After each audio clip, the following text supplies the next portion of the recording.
Lead us in prayer, please. If you would, bow with me. Dear Lord, as we come before you, we're thankful for this day and your many blessings, and thankful that you are the God that sits on the throne. We live in a topsy-turvy world, but there's one thing for sure, and that's you and your judgment, dear God.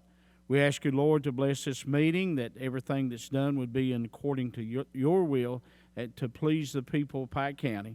We ask you, Lord, to bless each magistrate and all the ones that are sick and afflicted in the hospital. And we've had many deaths in the Pike County the last little bit. We ask you to bless and touch their families, dear Lord. We ask this all in the name of Jesus Christ and for his sake, and amen. The meeting will come to order. The roll call, please. Judge Daskins. Here. Magistrate Anderson. Here. Magistrate Kempton. Here. Magistrate Murphy. Here. Magistrate Robinson. Here. Magistrate Dotson. Here. Magistrate Varney. Here. Leo, would you lead us in the Pledge of Allegiance? I pledge allegiance to the flag of the United States of America and to the republic for which it stands, one nation, under God, indivisible, with liberty and justice for all.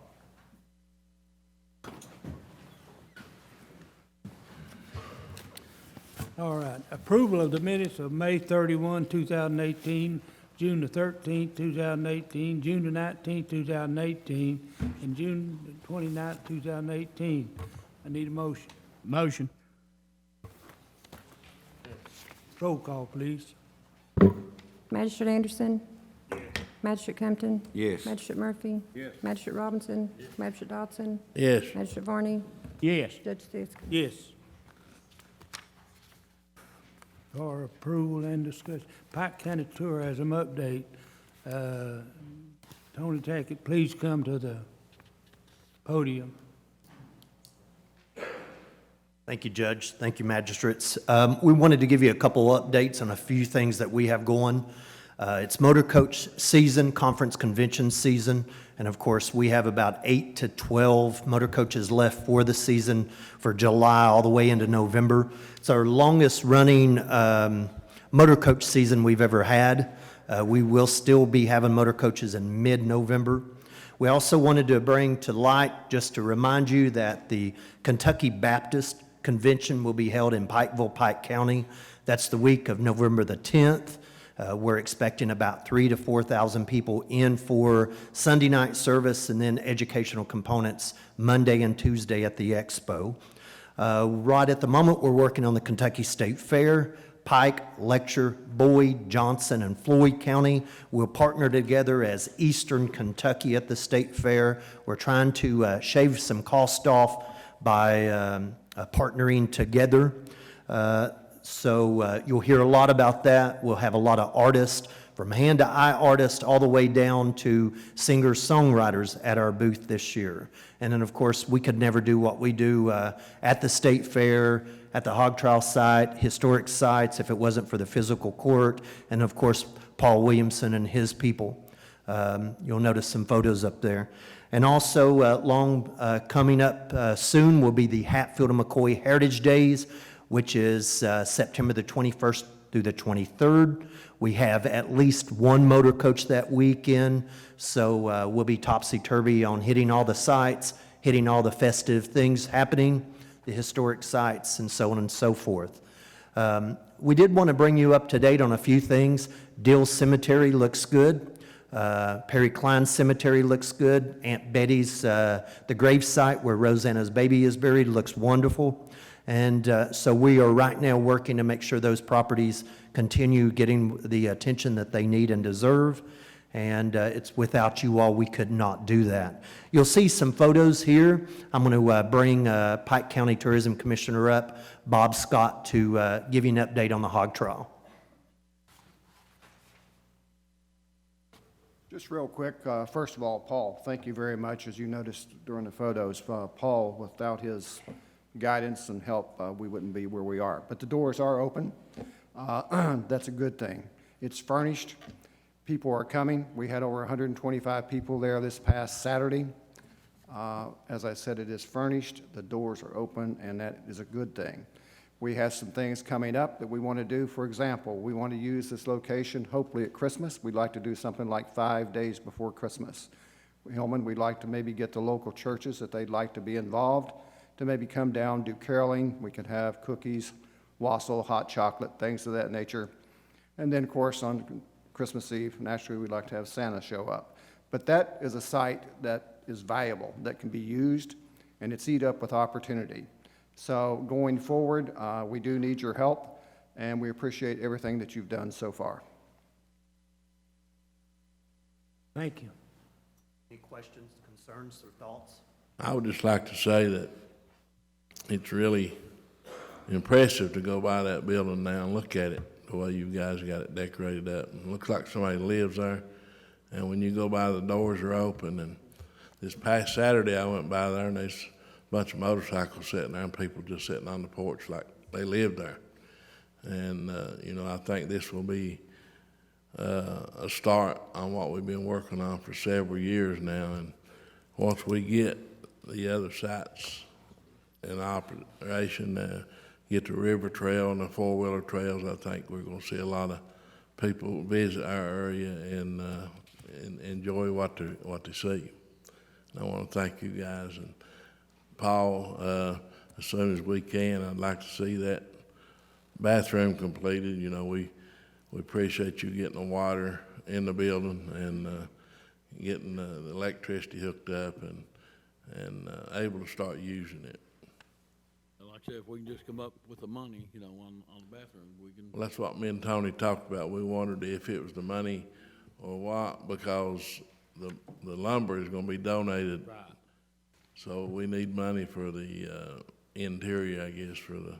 Interior, the plumber, and You've already got the tank set and. that's it. And we got the water meter there, but haven't got the water completely finished to the building yet. But it's there, yeah. But I believe it. You said at one time it would probably take what, $2,000 to $3,000. That was just for setting the tank and the water, and what we're doing right now is $3,000. I'd say we'll probably have $8,000 or $10,000 in getting the bathroom set up in there. Yeah. There's a lot of work involved in that. That's all the holdup is the money. Can we go ahead and get the lumber and Yeah, start yeah, on the? Yeah, if we can get the lumber donated and we can, we find enough money, and it might not be that, but that's, I'd say you're looking close to that right there, all the fixtures, and, because we'll have to have certified plumber in, we can't, they won't let us plumb. Hot water goes on lead. That's all I have. Thank you, Tony. Thank you all. All right, Stephanie Richards, please come to the podium.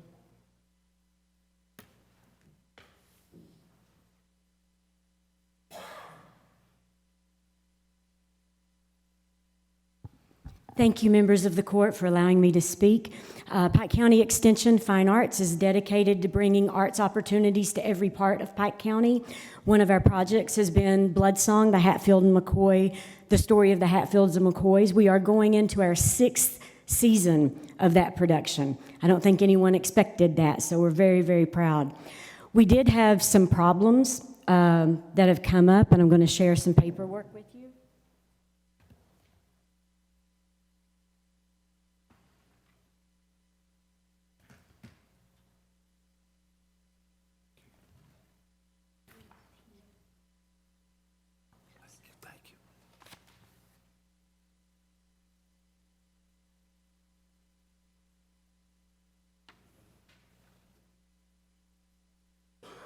Hi, Steve.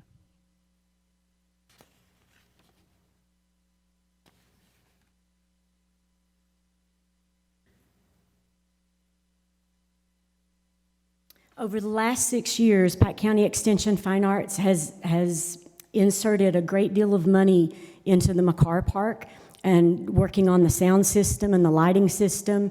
The county has certainly done a great job on getting that facility up and ready for actors to take hold of.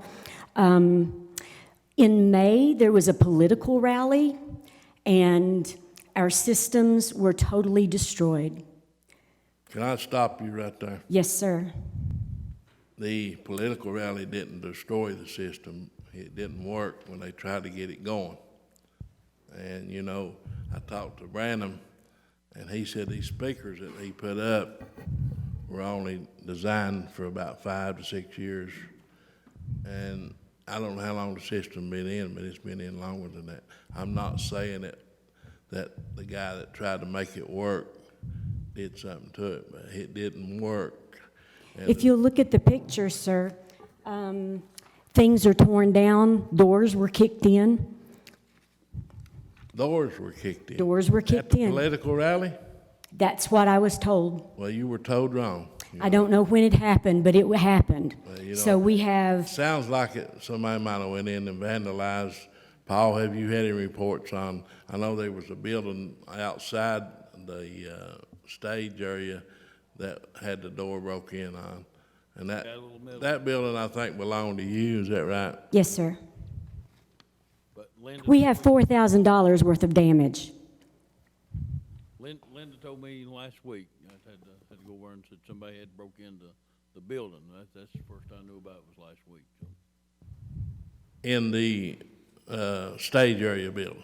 Yeah, in the stage area, broke a lock or, But that didn't happen on the day of the political rally when it was used, because I was there that day and there was no damage to the building. You know, I went in and used the bathroom. And this you're talking about happened after that. And, you know, I just want to set the record straight. Sure. That somebody went in and done this damage after that happened. I appreciate that information. It still stands that we have over $4,000 worth of damage at that park. That's the sound system. Please look at the pictures. It's absolutely destroyed. And that's not, the $4,000 is not counting the structural damage.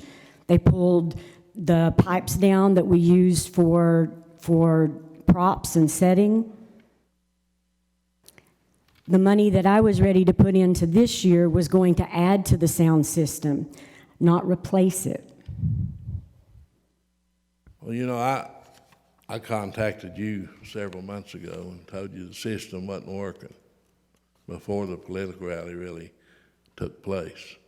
And Branham, when he put this system in, he was supposed to come back and done some work, wasn't he, Paul? I think when we initially, the county paid a big part of this, and you helped pay for some of the extras, right?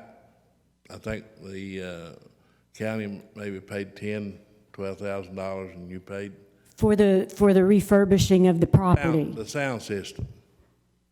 When you first put the sound system in. I would have to look back at my records. Anyway, you know, it was built, and then you guys come in and do a show one month a year, right? I'm not going to argue with you today. I'm not arguing either. I'm just trying to clear up some points, you know, that Could you look at the pictures? I looked at them.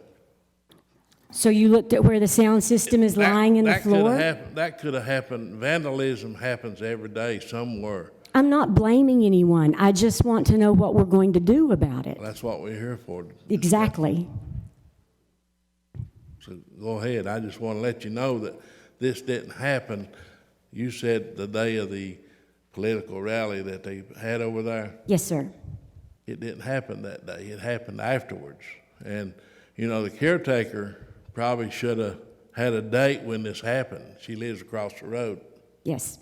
And I don't know what date it was. She hasn't told me about this damages. This is the first time I've seen it. Yes. And I don't know how long it's been since Paul's heard about it. I didn't know nothing about no damages, nothing but the door of last week. So, I said I appreciate the information update that it didn't happen at the rally. I don't care when it happened. I just want it to know how we're going to fix it. I'm not looking to blame anyone.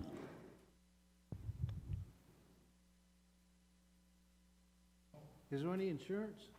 Excuse me? Are there any insurance that covers it? That would probably be a Mr. Dotson question.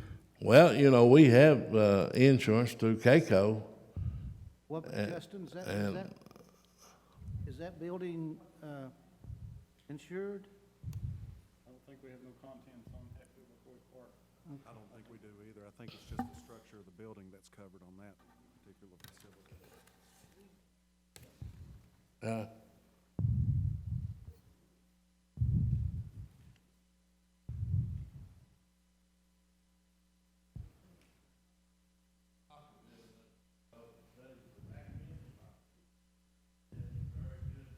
Lock systems. Buddy Dotson put them in there, and he never had no problems. And Buddy this- would have been very upset with what's happened.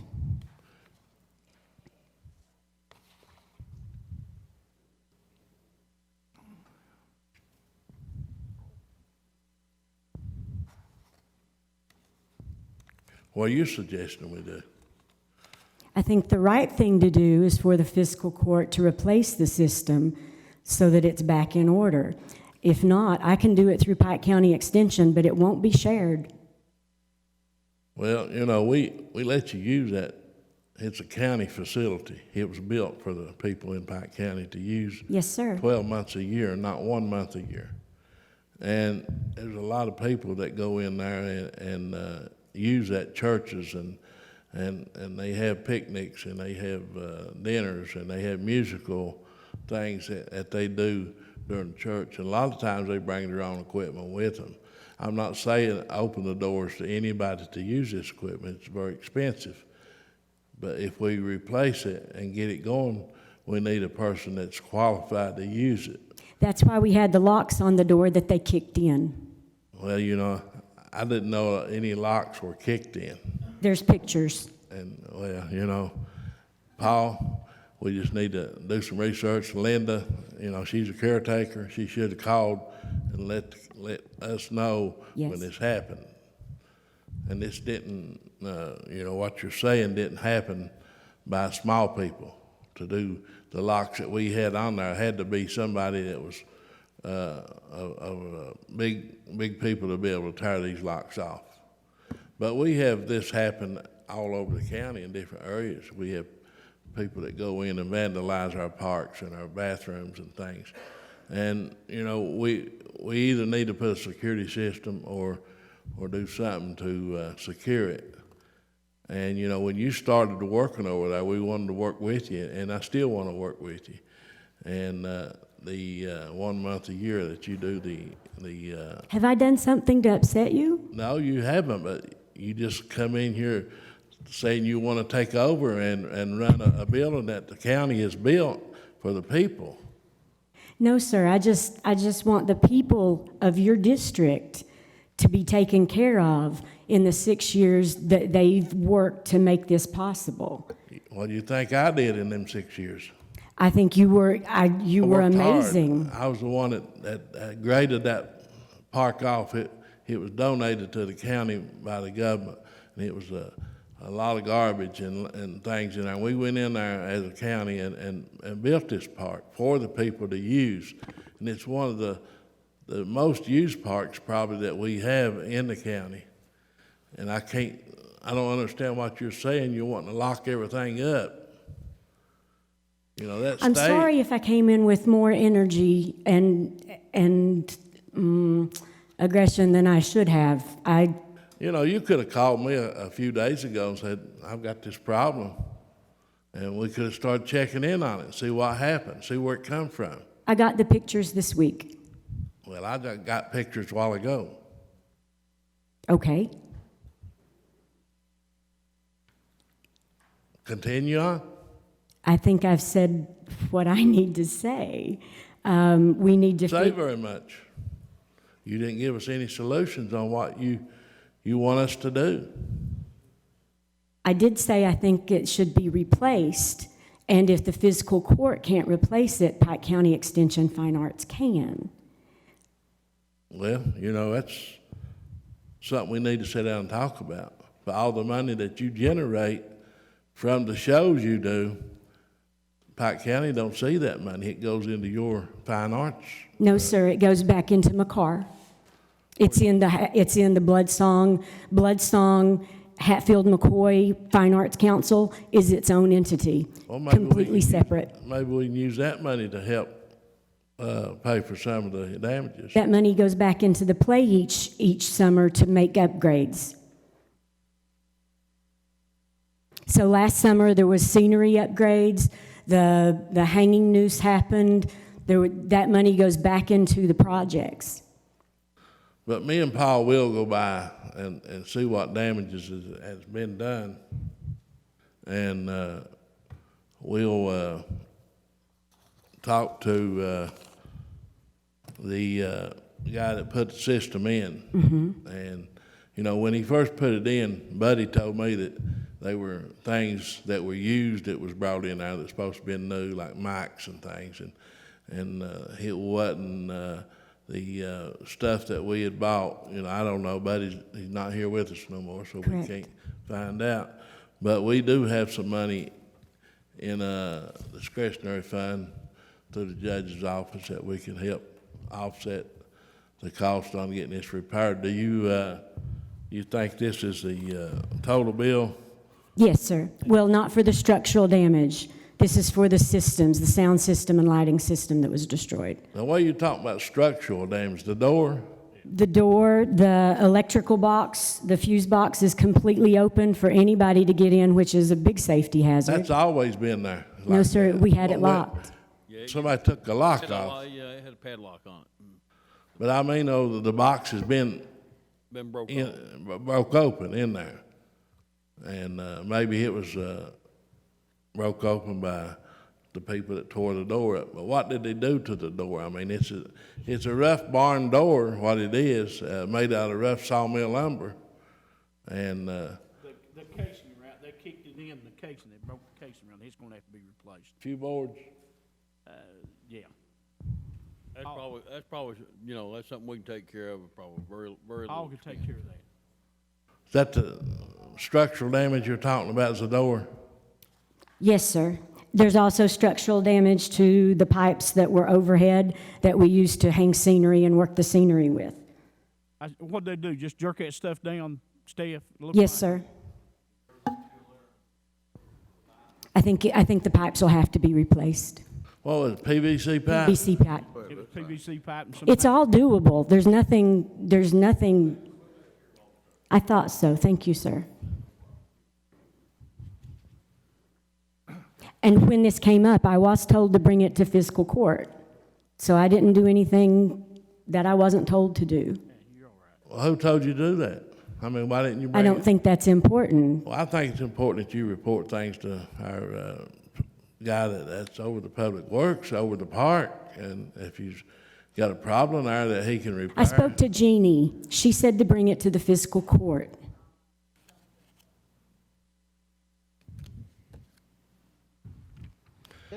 Well, Stephen, you never had a problem before calling me when you needed something. No, sir. Why now? I was told to bring it to the fiscal court. Okay, you've got it, and we'll deal with it. Stephanie, Sir. is there a way that you could have a special performance or something and advertise it for replacing that, things that were destroyed? And let the public know what it is and advertise it and have the proceeds go to buying equipment? We do a special performance in this courthouse in September during Hatfield and McCoy days. But that money goes back into the performance, to the productions. Okay, is there a way that you could do a performance outside of that? Is that the only performance you're allowed to do? No, sir. We do Friday and Saturday nights all through August. Okay, is there one that you could schedule, especially to pay that off? I mean, I'm just trying to find a source of revenue for you. We don't have enough audience members that come over there to sustain $4,000 worth of damage. We're building that tourism. What if you did it here in the courthouse? We could, Special play or special, and that'd be dedicated, so people would know what they're gonna pay, and they'd know what it's gonna pay for. we could certainly do that. Let's see something, that's what we can talk about. We need to have some diplomacy here. And I'll work with you and work with Hillman and see if we can't find a way. That sounds great. Okay, Thank you. thank you. I did not come here to blame anyone. I just came to present some information. You're very dedicated, and that's good. I just wanted everyone to know that. All right. Approval for lease for property for parking for the McCoy well site and authorization for payment. Bobby Varney, can you explain that? Yes, sir, this is we've had this, lease agreement with Miss Maynard for several years, and it's usually done in, April, I think. She forgets about it, I forget about it, and she thought about it, so we just have to back up and do it. And we pay her $100 a month for that parking area over there where the well site's at. We pay it in one lump sum for a year. All right. I need a motion to approve. I'll make that motion. Second. Roll call, please. Magistrate Anderson. Magistrate Compton. Yes. Magistrate Murphy. Yes. Magistrate Robinson. Magistrate Johnson. Yes. Magistrate Varney. Judge Fiscal. Yes. Appeal for an easement to a cemetery on Upper Pompey Road. Herbie, Jimmy Judge. Kaiser. We need to actually go into executive session, I think, to discuss that. That's one of the things that we need to discuss. And then we probably take it after we come back out to determine what we need to do. It involves the conveyance of an easement and payment of it and contract and what have you. We're not quite to the point that we can solve that matter yet. All right.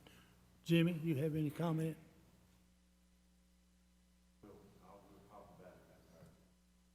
Okay. All right. I guess I need a motion to approve. No, you don't need No? anything on that one. No. All right. We'll discuss that in special session. All right. We'll get that in the, In special, yeah. executive. All right. Awarding of bids. Pamela? None? All right. Magistrate's road work. Motion, accept the road work. Roll call, please. Who got the second?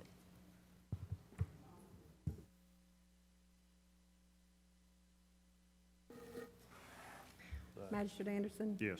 Magistrate Compton. Yes. Magistrate Murphy. Yes. Magistrate Robinson. Magistrate Yeah. Dobson. Yes. Magistrate Varney. Yes. Judge Fiscal. Yes. All right. Magistrate's comments. Oh, wait a minute. I don't have any comments. Well, I don't have any wait a minute. comments this time. Magistrate's road work. I need a motion to accept. We got that. Okay. All right. Magistrate's comments, Jeff. I don't have any, Judge. I don't have any, Judge. Leo. None right now. I got a petition here I'd like to turn in to Jackie Earl to get a extension put on the road up to 94.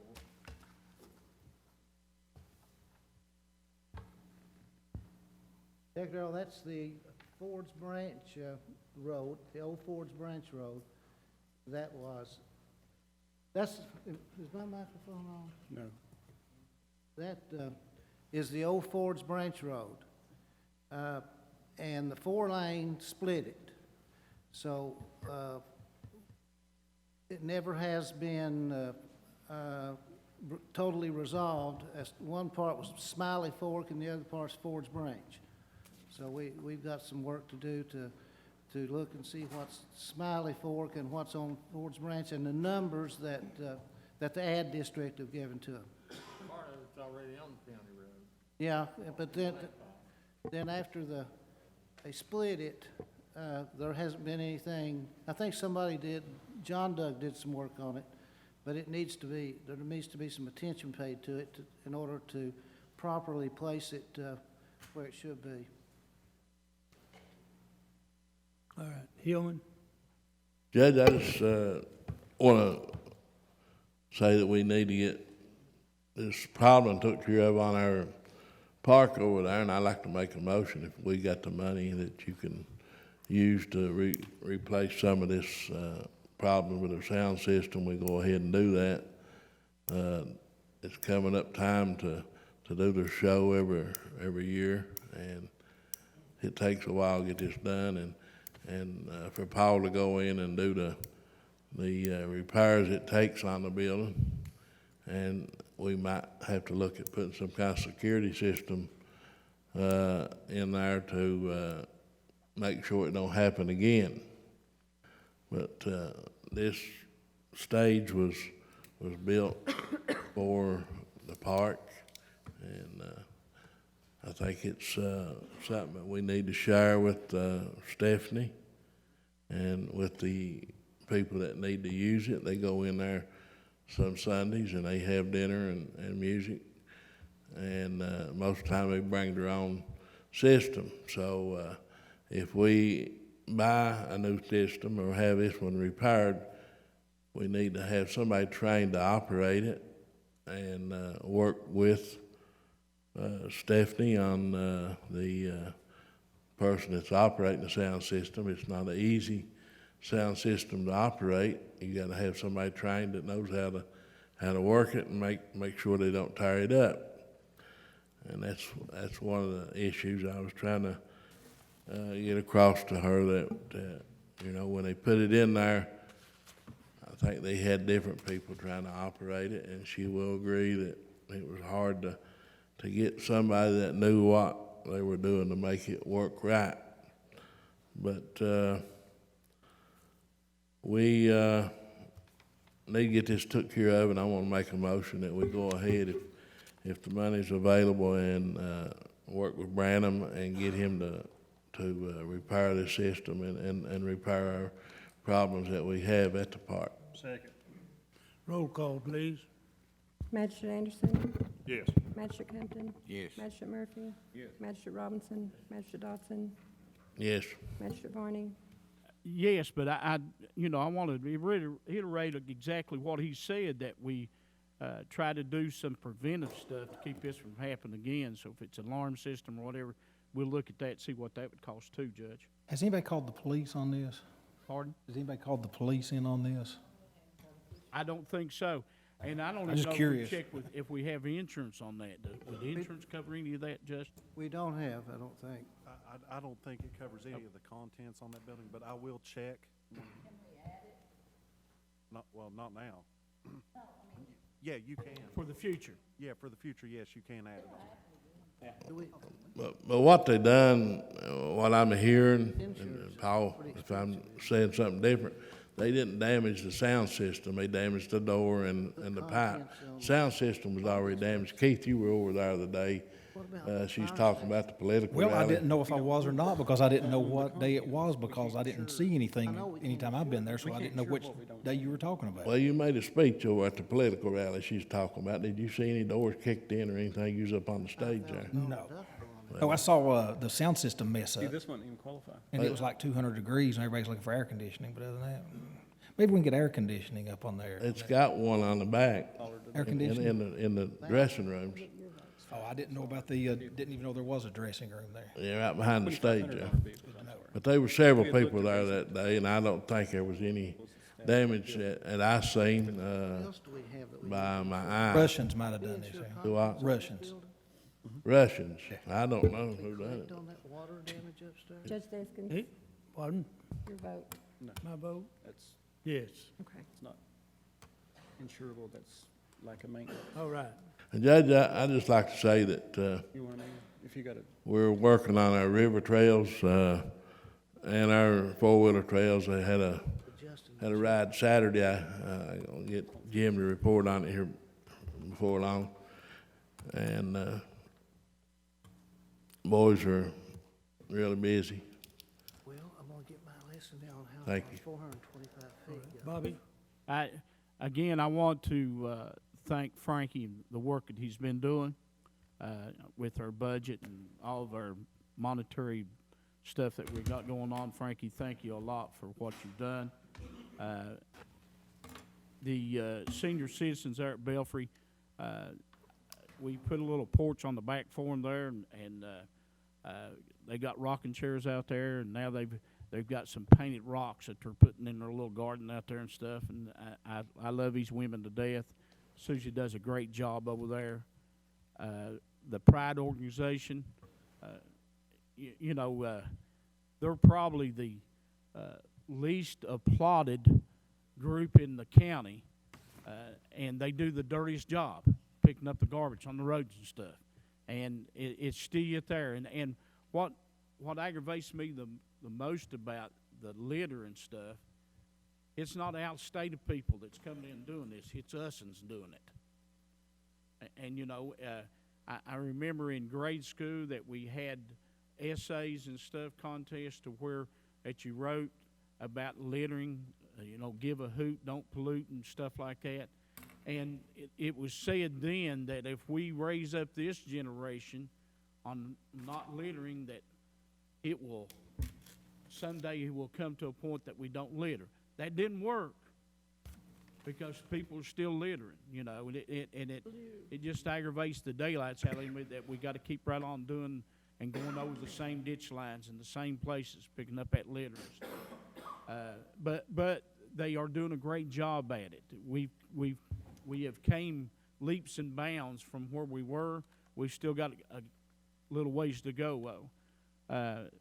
Yeah, I want to thank the people in District 6. They've been a little patient, and their patience is getting thin about waiting on when we're going to do this, be able to do that because of this budget and stuff. So I want to thank them for their patience, and hopefully they'll see some improvements here in the near future. That's all, Judge. Thank you. All right, thank you, Bobby. All right, public comment. Come to the podium and for public comment, state your name, address, and concerns. Willard Sloan.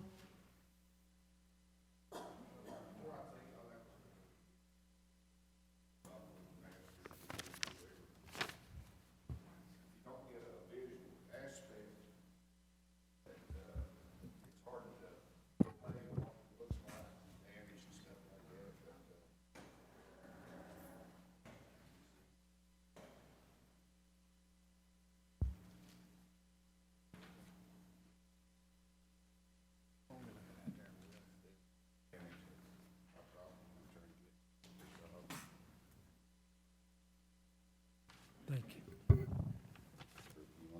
Oh, yeah.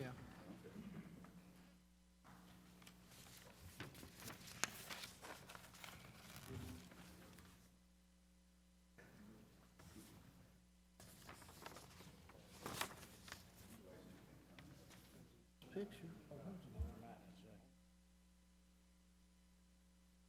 See anything wrong with that? No, there's not.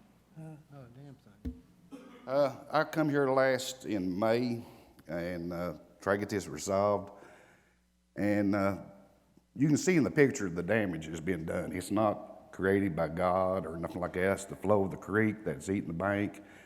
You can see the big slabs there and the big rocks where the county has worked on this before.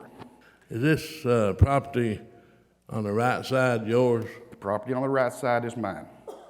And at the top of the center, you can see there's a yellow gas line. I asked Jens the same question that I asked Herbie that day, that Hillman, Jeff, and Leo all know my dad, and I asked you, do you think my dad would have put that pipe that close to the bank if it was there? You know, it was at least 10 foot away and stuff, and over time this has eat into it and stuff.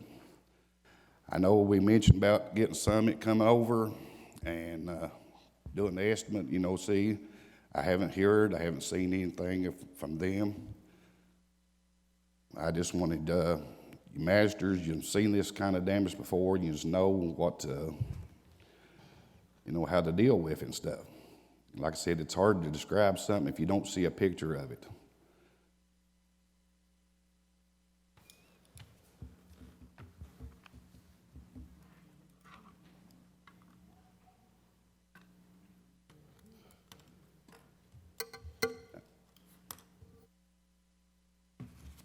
Hillman, in your experience, what do you think? Well, looked like somebody put some retaining walls in there to start with to blanks of water from the drain pipes, is that right? Yeah, the county done that when they put County done that? Yes. Now, this drain pipe going over into your property, or is that the county road, or what is it? That's a county road, the drain is. Goes over the drain. Yeah, the county road goes over the drain, and that creek, all I'm asking is to divert the creek away from my property and put some big rocks in there, so where it won't happen again. And the reason they can't is because they don't have a big enough equipment to get there, to reach over there. Without getting over on your property. Without getting over on my property. They brought the rubber tar excavator in there, it wouldn't reach that good. They brought the long boom backhoe, and it only reached so far. It's either go right below the concrete slab there and go in the creek with a backhoe, or get an excavator over there to put the rock in there. It don't look like it'd be very hard to fix. Well, that's what I'm saying, and it's up to you all, you just make the motion, fix it, it'll be fixed, or get the approval. That's in Leo's district. I'm not going to jump in and. Well, why don't you let him get an estimate as to how much it would cost to fix it? We don't want to agree on fixing something and don't know what. I just don't believe it's the damage that's caused, but if he wants to do that, and I can almost give you an estimate as to how much damages you could get from the formula that's in the state of Kentucky. It's what is your property worth before and what's it worth afterwards. Now, this property is at the extreme left side, right side of your property going down the creek. It is not right in the middle of your property, it's at the left end. So I'm saying the measure of damages that I have to advise the court is going to be is what is the property worth before and what is the property worth afterwards. Now, if it costs $25,000 to fix that, you have to take the lesser of the damages. Do you think it'd take $25,000 to fix that? I don't know. You're going to get well, you said you got an estimate, or you wanted to fix it. I want it fixed. And the real problem. What do you think it's going to? I don't know. I have no dealings what it would cost. I don't know what it would cost. That's the reason I'm coming to use it. Well, what it is, if it costs more than the property's worth, we don't have an obligation to do it, even if we cost that. I don't agree with you, because the Supreme Court of Kentucky, that's why. But the real reason that this ain't never got fixed is because of Jackie Darrell having a personal grudge against my dad when he ran for Masters 20 years ago. Jackie Darrell didn't take the full responsibility of that. He got beat because the people didn't want him. He blamed my dad, that's been dead over 13 years ago, for his being beat in an election. He's holding a personal grudge over that. Well, I certainly don't have a personal grudge, but your dad was one of my best friends. I agree. Union and working in Democrat politics, and if there was a way that I could see and advise this court that's spending money that this is a legal expenditure, I would do it, but I just don't see that. But I see if you want to try to settle it, we could settle it for what your property is worth before this happened and what's it worth afterwards. Well, how do you figure we settle it then? To me, you'd have to fix it to settle it. Can I intercede here, Herbie, just a minute? When you get an automobile, say, it's worth $15,000, and it gets into a wreck and it causes $30,000, what do you pay when that? Do you pay $15,000 to buy a new car, or do you pay $30,000 to have the damages fixed? Well, what if you got insurance? You pay the insurance takes care of it. So I don't think we have insurance to cover stuff like this, and I think if we paid a case like this, that this court would be overwhelmed by cases just like this. Even though it's the fault of the court, this has happened in the past. They put the drain in, and the water is, they worked on it, but it's still not corrected. You work on things in the past, and then you say, oh, no, we're not working on it no more.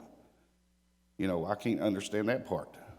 Well, there's different fiscal courts that come in here, and different people give them a different advice, and I stand on the advice that I've given them as deputy judge.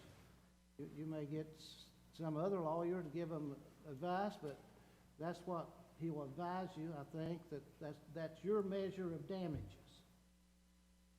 But if you come with a reasonable amount, I'm sure the court will oblige you. I don't know how much it would cost to take big enough equipment in there to fix this? Herbie, I don't need it would cost very little to fix that problem. About 2 loads of shot rock and a small dozer to push it over on the other side of the creek. Would eliminate, looks to me like here, that would take care of the whole problem. But where do you stop doing this at? As he says, a personal grudge. There's no personal grudge there. I've done the same thing last week. Mike May come in here and cut a little bit of a ruckus. I went over and checked his complaint. On Dix Fork Brown Road, this gentleman was complaining much worse than this, and about the county drains. You got to have drains in order to get to have a road to travel on, and you can't put them straight or you couldn't have no road. But the gentleman up there, and he was a May guy too, and his bank had fell out real bad, much closer here and in his personal yard. But they'd done a field in there some time ago, and it was kind of soft. But I told him we couldn't work on it. And so I don't apply that. I apply that everywhere through the county, in my opinion, Mr. Well, now, Anyway, let me speak, if you would. And enough. Anyway, I told that gentleman we'd cleaned the creek out. It was up to him to take care of his bank. It wasn't up to the taxpayers to take care, or the county budget to take care of people's yards falling in. Because they do that through the county, you see people building walls, but some people don't want to spend their money to protect their property.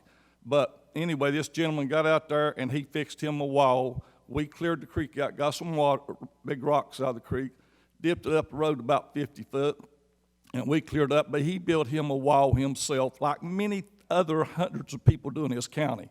And there's nothing personal about anybody. I've got a personal friend that lives at Blackberry.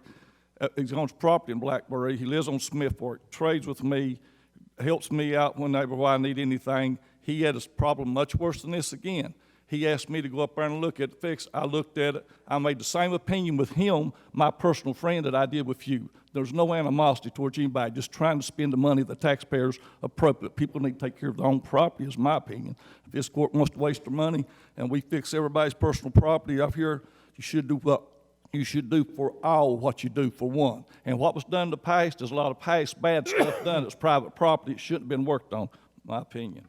You know, you said you don't have a personal grudge, but the last meeting I was attended here in May, you left from this meeting, you went straight down to the Texas Roadhouse to have dinner, and you engaged in a conversation with a couple, and that you brought up the very statement that you run for magistrate, and my father was the one that you blamed for not getting elected. That's a total lie. Do I have to bring them people in here? That's a total lie. I did not blame your father. You know, I always got along with him. Now, he didn't support me, but I always got along with him. There's a lot of people didn't support me, and there's a lot that did. And I always run good races, and I appreciate the little game of politics, trying to help people. But I have no animosity towards anybody. Well, why would you bring this up? I get along with him and Dotson good. Me and him was run against each other 3 times. Well, that was the year Hillman beat you, too. So, I mean, why would you bring that up after this meeting down there at a luncheon? You talked to the couple. Only thing I might have said in a relationship to your father was he was a very powerful politician, and you was used to getting your way done in the past, and things has changed in this county. Everybody's got these cameras now. They got this fair, unwasteful tax deal, and we got a new administration. We're trying to spend the money of the people right. Years ago, they didn't do that. You're way off base, sir. You're just trying to cover your tracks. Jack, well, I was commenting on Herbie wanted to know what it would take to fix this problem. If we caused the problem, I said it would only take a couple of loads of shot rock, push that rock over there. That's what I was commenting on. I'm not getting into Leo's district matters, telling him what to do, but the question come up what it would take to fix that problem. If we do this for this gentleman, we should do it for many more. And there's lots of work. It ties up a quarter of the time of fixing these people's private things that falls in. When you look through this county, you see walls everywhere. People usually take care of their own problems. But there's a few that's too thrifty and used to get in their way. The only thing, Jack, I'm saying is if we create a problem, we need to correct it. I'd like to know what you refer to. I'm used to getting my way. If I'm getting my way, I wouldn't have to come down here. I'm talking about the past, sir. Well, this happened here. Because they worked on that in the past, and they shouldn't have done that, really. They worked on it in the past. That's what I'm referring to. Well, if they worked on it in the past, you're still responsible for the damage that they've done, whether it started yesterday, whether it started 100 years ago. I mean, you just can't overlook something other that previous people, don't you take care of your Don't your you want a oversee- drain in there for people to travel, to go back and forth and commute, go to the doctor, hospital, whatever? In order to travel roads, you got to have bridges or drains. We, in referring back to my own family, they put a bridge in, cockpit, we've about discussed this almost long enough, 45 and, degrees, way more than that is, shot right towards your bottom. We ourselves built a wanna get an concrete estimate wall to and bring protect to our the bottom. court, consider That it. was my family. We didn't ask for no help from no taxpayers or any entity. Well, we've used over 10 minutes. We'll get an estimate on it or whatever, and then take another look at it. So, I mean, I have to make another trip back down here to find out what's going on. You can read about it, or Read about it. I mean, we need to get some action done. You know, I've come down here, this is about 3 or 4 different times. and I've told you what you could do. You need to get an That attorney. is a poor excuse saying that. It's the way that America does things. It's the judicial system that we have set up.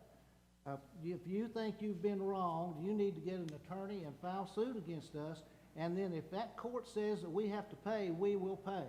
You know, that, like I said, that's a poor excuse. You're the deputy executive judge, but we've got 6 masters and an executive judge to make these decisions. We shouldn't even have to go through court. When you have a dispute, when we have a dispute, then you go to court. The people that thinks they're wrong has the best court system in the world to take their problem. I mean, you hear it, Hillman say it wouldn't take much to fix it and stuff, and it'd be a simple solution instead of costing You me said- money, you costing said us you was county gonna- money. Are you gonna get an estimate on it? Well, who'd I go to get an estimate? What I like to know.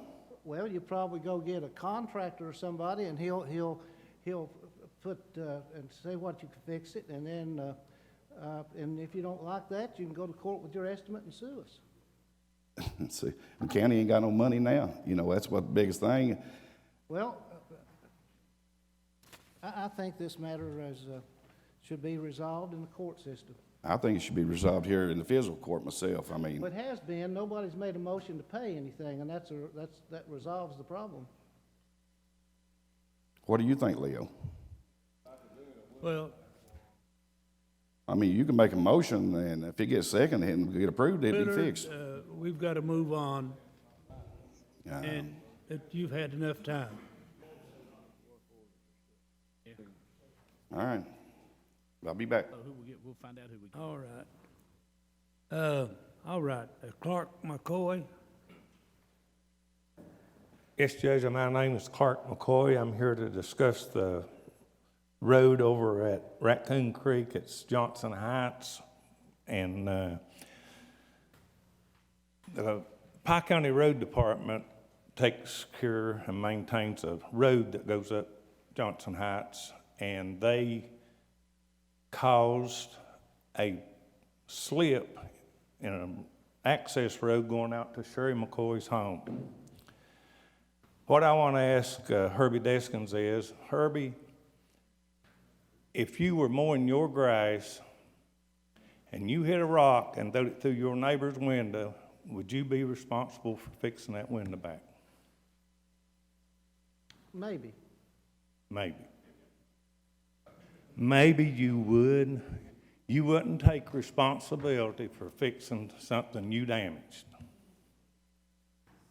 Not until I knew that I was the one. If another fellow came over and put that rock down, and I hit it and I didn't put it there, it would probably be. It came off your property and went through your neighbor's window from your lawnmower that you're pushing or riding. Maybe. Maybe. You would fix, okay. That's what I'm saying. County went over there and they put blacktop up a road. And we've discussed that with you, that there's 425 feet that's in the road. That's system. got nothing to do with Yes, it how has far. Everything to do with it. Your blacktop extends beyond that little red line you painted. Just because that road was blacktopped didn't take it into the road system. I ain't saying it went into the road system. I'm saying you blacktopped road on up the hill beyond your little red line you put in the road. My red line is 425 feet that was put back in 2008, I believe, or we got the order here that says 425 feet. That's fine. But what happened, Herbie, is the Pike County Road Department put blacktop beyond where they was supposed to. That's exactly right. And they maintained that blacktop that they put beyond where they were supposed to. They maintained it by grading it and salting it. And when they graded and salted that for years from 2008 on, that salt ran over on an access road that she uses getting her home, and it caused it to slip down over the hill. And the county road department done the damage, and the county road department needs to fix what they tore up. Just like if you threw a rock through your neighbor's window, you need to fix that. And just like the county road department put salt on a blacktop road that wasn't theirs, you're saying, I don't care if it was yours or who, you all put the blacktop down and you maintained it. You've got a very good fact situation, and that's why we have our court system. The American court system is the best in the world. See, here you go trying to make an excuse for us to get a lawyer and go to court and sue you. That is the most stupid thing I ever hear tell of. Why can't you make a decision? This man right here. Well, Jackie Darrell made the decision. He's the commissioner of roads. And He don't even have a right to make a decision. Let me finish up. He don't have any rights to make that decision. Let me finish up. Okay. Okay. He's the commissioner of roads, and we gave him the responsibility of looking at roads and making recommendations. He has done that. We have gone over, I've gone over and looked at his recommendation and about everybody on the courthouse. We've measured it. We've looked up the instruments. And if you don't like those instruments and you don't like the decision, that's what we have the court system for. You're pitiful, is what you are. Thank you. You destroyed her access road, and now you don't want to fix it. That's where we're at. The Pike County Road Department put salt on a blacktop road that went over on her road and destroyed it. And now you don't want to fix it. You and Jackie Darrell don't want to fix it. Nobody else in here is having a problem with this. Ask them. This is not a private road we're trying to get you to fix. We're trying to get you to fix a road that the Pike County Road Department caused a problem with. We don't want you to go out to her house and blacktop or put in steel or fix nothing. We want you to fix what you tore up. And there ain't a person in this courtroom that would have any problem with you all fixing that road. It ain't a private road. That's been Jackie Darrell every time you talk to her. Well, we don't work on private roads. We don't want you to work on a private road. We want you to fix a road that you destroyed. Now, what's wrong with this court doing that? Just because Jackie Darrell said it, he don't think it's supposed to be? Like I said, he don't have no right to make any decision on that anyway. He's the commissioner, and he makes a recommendation to this court. Okay, that's fine. He made a recommendation. You're the only one that said anything about it. Not every other man in here said anything about it. No, I was asked to go look at it. I went down and got all the instruments in the courthouse, including her deed when she bought it and the subdivision and everything, and we only had jurisdiction of 425. And that's I understand what we that. maintained. You're exactly right. But you went beyond that jurisdiction and tore up her road. Now go fix it like you should do. Leo, what do you think about this? On the county record, though, it's 421 foot, and that's all I can okay. But what about that other part you've been taking care of? Well, I didn't know that till she brought it up. It's 421 feet, all we can do, though, is leave it. But you went beyond that and salted and graded and you tore her access road up. Well, I don't know about that. Herbie and that said we can't do it, so that's all.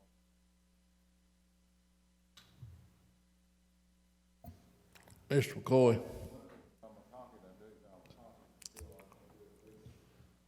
I'd like to ask you, who built this road in the beginning? This was probably a mine road. They hauled coal out of that hill, and Dr. William Johnson bought this property, and he lotted it off, and she bought one of the lots. There's several other lots that's been sold. They hauled coal out that road, and it didn't slip off until the county took over, blacktop beyond where they're supposed to. That's not our problem that you all did that. That's not my problem. That's not her problem. You all went beyond where you were supposed to. You're blaming us for that. And so you went up there and you salted that beyond where you were supposed to, and you run that salt over on her road, and you destroyed it and caused it to slip off. Now you don't want to fix what you tore up because of Jackie Darrell Smith and Herbie Deskins up there. 425. 425, whatever. That's what's in the record books, Pike County. Well, clerk, the 10 minutes is up, and we need to move on. Well, we need a decision too. Well, what you need to do is put this in circuit court and let them make a decision. We got all these people, and we got two people that you all are going to let make a decision on this. That's pathetic. Well, does the court want to give their opinion, Anderson? Well, I don't want to do anything illegal, but at the same time, I don't know what Keith's opinion is on it, but, we've heard from Herbie, and, if we've caused a problem, and we know we've caused a problem, the logical thing to do would, if we can, would be to fix it. And I reckon the $2 question is, can we do it and not get in trouble? That I don't know. I understand your position. I understand what Herbie's saying. I understand what Jackie's saying. But, I'm not an attorney, but it would appear from the outside looking in that if we have caused a problem, that we should have an obligation to fix it. But that's not something that I can, I can tell you my opinion, but that doesn't mean that it's, legally correct. And I think we all want to do what is legal, and that may be legal. I don't know.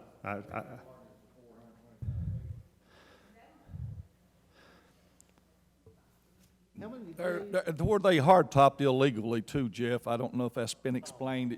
I think it has, but there's an individual lives up that road too. There's an individual lives to the left. We would go right to the intersection. So that individual could have, or may in the future, hardtop their road going to their property. And that's all over this county. And people love their roads being taken care of and maintained. And my foreman says they haven't maintained that, and since he was took over from the last one, he's been there about 3 years. But anyway, hardtop roads go, and that was a benefit to that person that goes straight ahead. So they could have hardtopped themselves. They didn't, and we shouldn't have hardtopped that. But it's a service that many people do. They like hardtop roads. They like the snow got off. They like the roads salted, and that goes on county-wide. Are we going to quit salting and scraping the roads is my little question, because this situation is in many areas of the county. Judge, can I make a comment?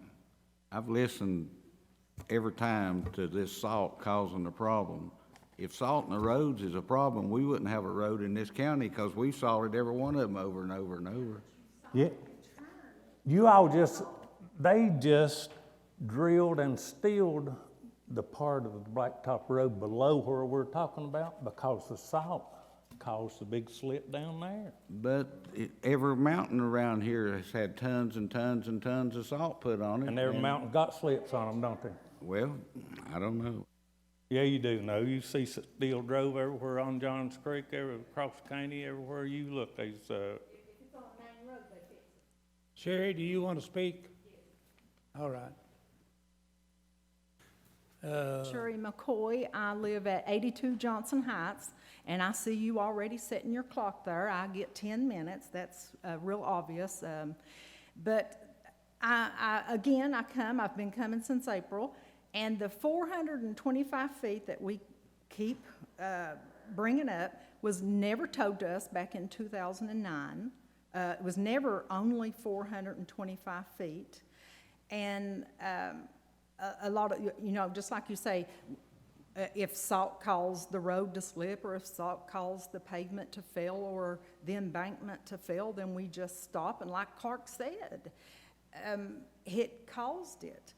They turned. Now, not every one of these salt trucks going up and down the road turn in the middle of the road. They did here. They turned, they left buckets of salt, which at that time I never thought would have caused the trees to die. I was just sitting here noticing just a few minutes ago, and every time I come, you have a lot about the Hatfield McCoys, about this tourism and the sites, and on every one of these agendas, I see Hatfield McCoy, Hatfield McCoy. Is there a problem with my name because I'm a McCoy?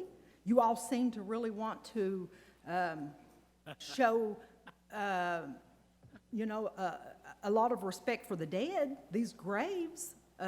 You know, is that a problem? My last name is McCoy. Well, your maiden name was Coleman, wasn't it? My maiden name is Hilton. What? Hilton. What's your deed? It's in Coleman. Okay. It was, yeah, it was in Coleman before I married Clark. But I noticed that every time I come here, it's stuff over the tourism. We want to, you know, vamp up these graves and stuff like that and get people in here. You don't think people ain't watching the news and seeing how that you all were treating somebody over a road? You know, it's not my road. Last time I came, I asked, you know, you said that you wanted an engineer to say that, you know, that it caused it or whatever, and I asked, could some engineer come out and look and give their opinion of what could have caused it? You know, I asked, but I never got a response. And you say, hire an attorney. I've talked to three attorneys. No one will go against you. No one wants to represent somebody on a road problem and sue you all. No one wants to do that. You know, I don't want to come off as being aggressive and mean and hateful, because that's not me. But when I come in here, that's how I have to be to get a word across to anybody that I need help on this road. Yesterday, and I'm literally ashamed to say this, yesterday I spent the whole day working on that road so I could come here today. Me and a wheelbarrow, a shovel and a rake worked on that road all day. It rained, I went to the house and sat on the porch until it quit raining because I was so dirty I couldn't go in the house. When it quit raining, I went back out and worked on that road so I could come here today. Not mine, not my road. I'm just asking for help on that road. NatCo came out and looked at it, and it was in their opinion that, yes, you know, the salt killed everything, the trees, the vegetation, the road started slipping, and he said it was some type of a trickle effect that when it starts slipping, it just takes off other earth and the ground and stuff. They gave me a price of $17,123 to do 75 feet of an embankment failure. How much did you all pay for that main road to be fixed going up Johnson Heights? How much did that cost? You all fixed more than 75 feet, I bet. And I bet you paid She's more. talking about where we recently drilled to help with FEMA, where it slipped down on the road that is in our system of 425 foot. And we done about 120 foot there. They drilled steel and put guardrail in there and secured that. But that is our responsibility, along with the federal government helped us out in that deal and the state. And we can't fraudulently put them on a road that's not in their system because somebody would go to jail, and I'm not willing to go to jail. I've got a question I'd like to ask you. Who owns the road? Well, all of us on that hill, all of us that lived there at that time, and even a guy that has a private cemetery, an old cemetery, everyone signed it. William Johnson, I did, Clark did, Michelle Bevins, Anthony. But the Johnsons own the property, right? They own the property, but not the road. Y'all have a public access, right? It's not a private, it's public. Yeah. He had given that to, I think, an easement for like gas and electric years ago. He'd already deeded that out. But we all signed that, and from 2009 on, they took care of it. They maintained it. And a matter of fact, I have a pond in my backyard. I have trout and bass and everything in a pond in my backyard where you all came up and reditched that road, and you reditched it, and now when it rains, heavy water comes over. So what used to be a backyard filled up, and it's got fish in it. Another question I got. Well, sure. If the road crew goes up the hill Hey, Keith, to just a minute. Excuse me just a minute. work on the road, Could you and Herbie get together and look at the regulations and make a decision? This is the first I've been asked anything on this case. I've been listening to it for quite a few weeks. Yeah, the county, if they want to help these people, can either do one or two things. One would be extend the county, adopt more of that road into the county road system. I don't have a vote on the court. That could be done, and then you could do what you Judge, want I to. wouldn't. And then two, I'm just saying what the court, I'm here to advise the court, not the general public. In the past, we've had an assistant county attorney that took more of an active role in running the county, and that was because we had a former county judge that wanted him to.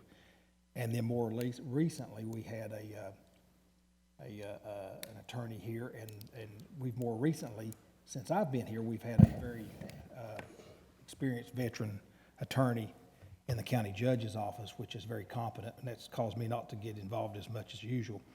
But I've always taken the role here that I only get involved when I'm asked by the fiscal court, and Judge Deskins has just asked me. Everybody knows that the county you can't go up and work an individual house. There's certain guidelines. You can't do cemeteries and individual homes, but at this particular road, you could take in more road if you can, one, A, afford it, two, want to do it. Two, someone could look up there and see if the county does have negligence liability, and this is summarizing what Herbie's already saying. If the county does have liability up through there, you got to weigh and balance what's the probability you'd be found liable, and then two, how much is the dollar value. If there's a 25% chance the county's liable, it's a $100,000 claim. Then I'm throwing numbers around. Then you're looking at some liability. But if the county does pay anything for liability, it needs to be very carefully carved out that it's a full settlement. A, and two, of course, this is stuff that needs to be discussed in closed session if this does come to fruition. And two, you would have to sit down and make sure that is based on realistic negligent damages caused by the county by going off the county road and onto other road areas. There's all kinds of legal factors that would go involved into it, some type of settlement, but the county does have the ability to pay for damages done off property if we are negligent. Again, if someone thinks that we were, I say we being the county over the last so many years, was it within the statute of limitations? You look at several legal factors, and the county does not want, but that's the county looking at one of its own citizens as an opposing party, which we often do. People come to me all the time, they say, Keith, you represent the public. I said, no, I represent the county. The county is, well, they said, well, we voted for the county, we vote for you. You do, but once you're elected, then you become the attorney for the actual governmental entity. My office, somebody said, Keith, you represent the people. You're supposed to be in the courtroom for the people. Well, my office actually goes over and locks up some of our people. We put people in prison. So when I go to court on a criminal case, I'm not representing the person that broke in a place or did something. And on cases like this where someone has a claim against the county for liability, I don't represent that person. I'm looking out for the interest as the fiscal court. So A, you'd want to look at the amount of damages that you did cause, you being the county, and just like our insurance adjuster here would talk about it. But B, was there liability, was there damages, and B, was there liability? That needs to be discussed in back room. The people that had the damages needs to put it to it. if the fiscal court wanted to, everybody knows you could go out and adopt more roads. And Jeff Anderson's dad's the one, Reed Anderson used to be the assistant county attorney. He taught me what I know about roads. I know when I lived in northern Kentucky, they would develop even apartment complexes would take the neighborhood streets and they'd say, look, we're dedicating this to the city. We're gonna make it public, and then the city would come in and adopt it, just like a county could adopt it. The bad part about that was they would scrape our parking lot. The bad part was they charged us to park there, the city did. The city charged you to park right in front of your apartment. So northern Kentucky is a little different than here, but same concept. It's going to take someone in the county deciding are we liable or not, and if we are, then you need to settle it. Well, If you're not, if you don't think you're liable, they think you're liable. Keith, Circuit court. Yes. can I ask you to meet after the court? Sure. And look at the regulations with Herbie and a couple of the magistrates and come up with what the regulations are, and that's what I'll put out there. If it says fix it, I'll do it. If it says that we cannot fix it, I cannot do it. Judge, I'll explain all the legal options available to the fiscal court. I just want everyone to know that I don't actually have a vote on the court, nor do I make any decisions for the court, but I will advise the court of its options, and I think Herbie has done that, and I'll have my two. We may have explained it different, but we're saying the same thing. I know, Judge, I mean, I don't think I could look and find any more. You have a There's legal decisions, and then there's decisions the court makes. Every decision the court makes is not going to make everyone happy, and I realize that. That doesn't mean that it's legal or not legal. As long as the decisions are legal, that's all I'll give the legal options. Judge, I had a couple more questions I was gonna ask her when y'all took all her time, so her time's probably about up. But I wanted to ask her, when these trucks go up the hill, where do they turn? Okay, At the stopping point of the 425 feet, do they turn there? they turned right there they backed in, okay, if you're going straight up the mountain, you can go right out the driveway where I live or left where Roger Varney lives. They would pull up there and back out. They would back in, because it was wider. They would back into the driveway. They would even salt that because there was pavement on that. It was paved by the county. So they were turning on the county property? And they were slinging that salt over the hill into my gate, into my fence and things like that. Well, not mine, but there was a gate there. And it rotted out the wood. It killed the trees. It killed everything because they left big domes of salt. Now, I don't know if they turned and then maybe poured some coffee, I don't know, or made a call, I don't know. But excuse me, but your time's 12 minutes, and I'm gonna look into this. And is there thing. some reason that you only timed me? I got one more Was other question. people up here, Y'all took but you've most of her only time. Let me ask her one more question and tell her what my opinion is, because y'all have asked the whole court.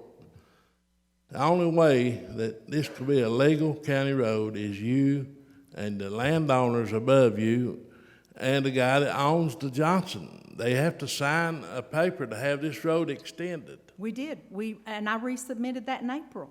And the neighbor, Michelle Bevins, she even came in and said. And then the that court she- has to accept that petition that was turned in. I brought that petition in April of 2018. I brought it in this year. It's never been acted on. I brought it in with 19 pictures of the road that I travel. Who'd you give that petition To to? Anita. I gave it to Anita in Herbie Deskin's office, the sheriff's office. No, you didn't give it. I gave it to Anita. You mean Anita out here in the judge's office? Yeah. Okay. Yeah, I gave it to Anita. I think that I saw that, but that has never been acted on by the court. Well, we asked the I've last seen the time. petition. It was, they sent one out maybe in February after they come complaining that it was a county But that was responsibility, county road, and when we We've measured out, it wasn't. complained for almost But 3 years. we don't have to take any roads in, but that road wasn't classified, really fulfilled the deal there. You got one house to the left, one straight ahead that got the extra hardtop on illegally, and you went off to the right. Now, where they would turn on that Hillman is right there at the intersection where you got a wide space to the left going that way and one straight ahead. They should be turning right there. And if they turned there, that didn't affect that road way up through there. So that mountain up Coon Creek, I've looked at, it's slipping on even above their place because they used to mine up there, and mining causes problems. And that mountain's got some water in it. And there's cliff right there, and that's the reason that's coming down. And it's on above or up Coon Creek, that mountain's slipping some too. So we have issues in this county. Mining's been a great thing, but it creates problems. But that salt, or where they turned there, couldn't affect it way up through there. I mean, that was just a slip into development the guy done years ago. And I don't think the fiscal court's budget should be taken care of private, and it's illegal to work. It was, just don't make practical sense. And we're treating some people special over top of others. And I've always tried since I've been here. And and I think you said once, at the county since I've been here hasn't worked on that up through there, and that's the truth because it's not in the county system. And like Michelle Bevins and Clark McCoy and myself have said over and over, since 2009, you have maintained that road up until about 2.5, 3 years ago. It stopped. Well, that's when I took over. And If the regulations will help me, I took an oath of office, and whatever the regulations are, that's what I have to do.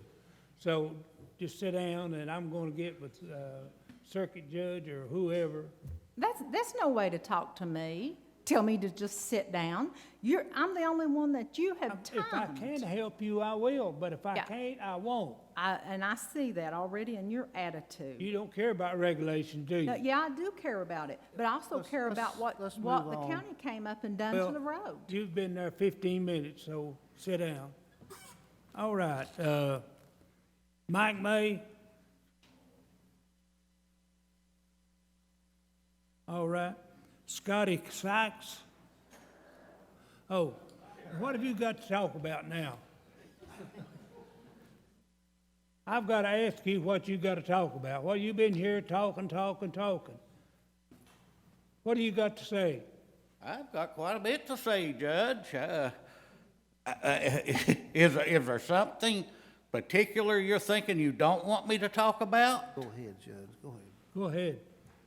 Thank you, Judge. Well, one of the things I want to talk about is I come here last meeting trying to get to say something, and Jackie Darrell, I got to disagree with you on a ruckus. I didn't get a chance to do much of a ruckus. Me and you had a little heated debate, but we got over that.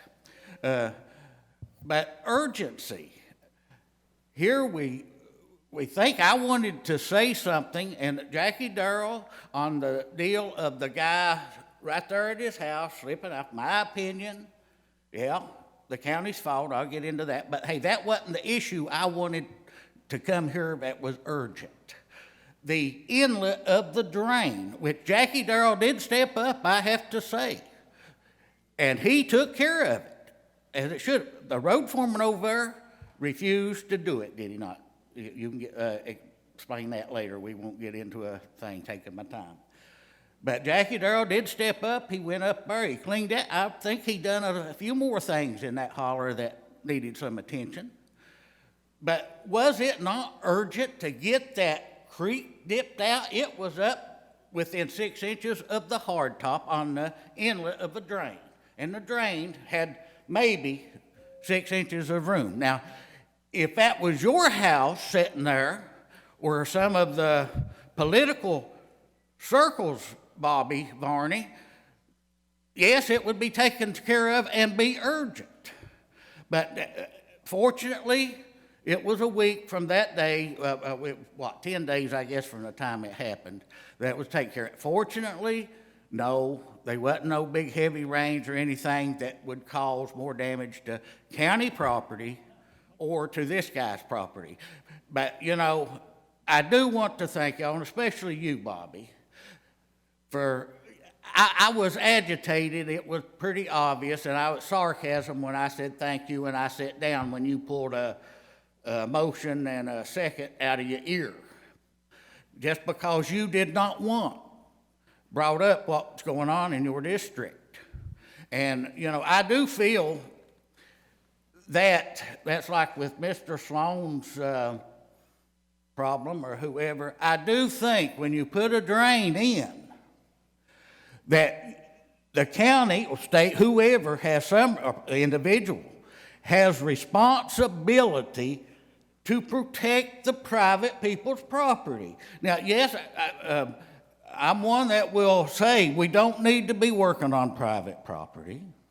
But if the county, whoever, if it is caused by that, there should be nothing about the legal deal of can we do it? No, you should be able to go in and fix that. And the way that's like the case now, I'm unfamiliar with Mr. Sloan's outside of what I've heard. I never got to look at it. But the drain that we're talking about on Brown Branch, it was angled toward the hill. With a little rock there could have been avoided. Plus, there was rocks left in the middle of the creek that diverted the water over toward that hillside. Which the guy, hey, he has stepped up, he's done that. But what I'm saying, really, folks, whenever you direct something like that, you know, if the creek's running down through here, yeah, I built some retaining walls myself to protect my property. But my gosh, don't put a drain in running plumb against it, you know.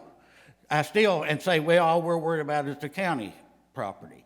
And a county attorney, Keith, I'm glad to finally see you do something besides warming the seat there. They did finally come up and ask you for an opinion. I was sitting back there wondering, and I would like for you to hear after a while, maybe give us an opinion, your thoughts on Mr. Sloan's situation. If that, you know, I advise the fiscal court. By law, I advise the fiscal court. I understand that. What do you advise them on that situation? What would you be? I tell them legal options. Okay. But, you know, we do need to take care of the people, and if there is a problem, you know, whenever you come over here, and Miss Richardson, you're still here. Well, I'm gonna say, when you come here and confront this court, yeah, they're gonna jump down. Pardon? Oh, okay. You wasn't up here talking earlier? Okay. I'm sorry if I missed it, what confronting is whenever you come here and you say, hey, I'll move on to something else. I was just going to say, honey, but that's how it goes. That's the Darville effect. They want to jump back, you know, and... I didn't jump back. I just answered her question, Mr. May. Well, Mr. I'm sorry that you feel like that. When you're getting accused of something that didn't happen, I think there's an answer that needs to be put in there. And last week you were able to talk. You interrupted our meeting when we were discussing budget issues, and I asked you to wait until Jackie Darrell and the road commissioner could address your issue. You know, you came up and interrupted our meeting when we were discussing important budget issues. I thought I called a good time. There was nothing. It was urgent. And Mr. Dotson, since you want to jump back at me, the urgency of someone maybe losing property, you felt it was urgent to mow grass. Now, where do you get the comparison to? Yeah, and you know, I can see where we went to with you calling me Mr. May.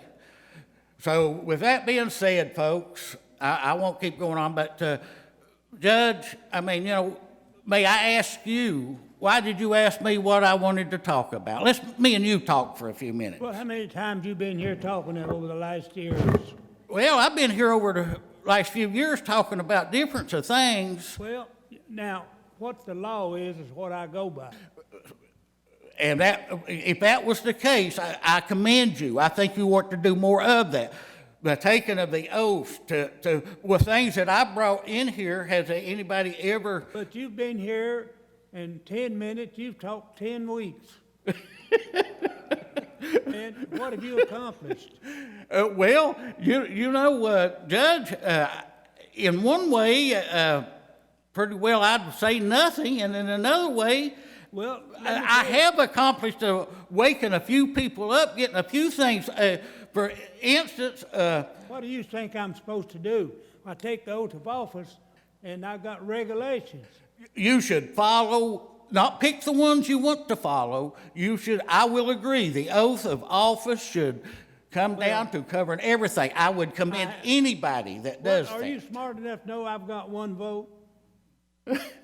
Well, let's see here. I'm going to try not to get mad today and sit down. I'm going to laugh at that. Am I smart enough to know? I know you've got one vote, Judge. I do know also that you have a lot of influence, or should. There's a lot of things in the administrative deal that you don't have to have a vote on your employees and such. That's like... I'm a serious man about putting a hand on the Bible and taking the oath of office. 2 terms as sheriff. What have I ever talked about me? In 03 to 06, judge.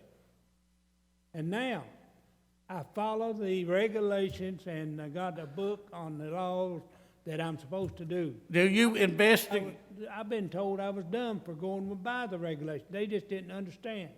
No, now, Judge, I will say the regulations, but they shouldn't be pulled. It's just like the Bible. You shouldn't pick the verses out that you want to use. It's all a total thing. And yes, you have one vote on the court, but you also do a lot of things in administrative duties that covers a lot of things, from your employees to what goes on. And if I may, Jackie Darrell, the backhoe situation of Traminet, have they improved that any? Your 10 minutes is up, so have a seat. Yes, sir. Mike, on your way down, I was going to tell you the urgency of cutting the grass was it was up about waist high, and there's kids eating and having picnics and parties there at that picnic shelter. So I thought it was an urgency for me to try to mow the grass, and had another accident. But at least I was out there trying to do something. Well, thank you. Well, but Hillman, the reason I even brought that up was they wasn't a soul here that would speak up about urgency to even wasn't anybody even curious to what was urgency? Did I have something I was blowing smoke on, or, You called me, Mike, and I called you back. Yes, sir. Now, Herbie, after the fact, I will have to say, yes, sir. We talked very decently. Then I talked to the commissioner and asked him to check into it, and he already had. And I tell you, I do have to, I say a lot of things, but I do have to commend him on this one. He stepped up and done what should be done by the regulations and what his job called for. And before you tell me again, Judge, I will sit down. And I do thank you. I thank you for the time. Thank you. Thank you, Mike. All right, let's see here. We've got another one somewhere. Scott Sykes.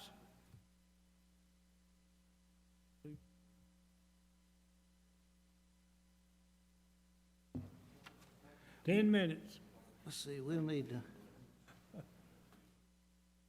Good morning, Judge. I will be brief. The reason I'm here is because I'm here on behalf of my parents. They live at the mouth of Jackson's Branch at 5664 Elkhorn Creek Road, there in your district there, Kenneth. A couple of weeks ago, we're going on 3 weeks of this going on now, there was a fire up on Elkhorn Creek. Family lost their home. It was a tragic situation there, the Reynolds house and everything. Beautiful house, been there for about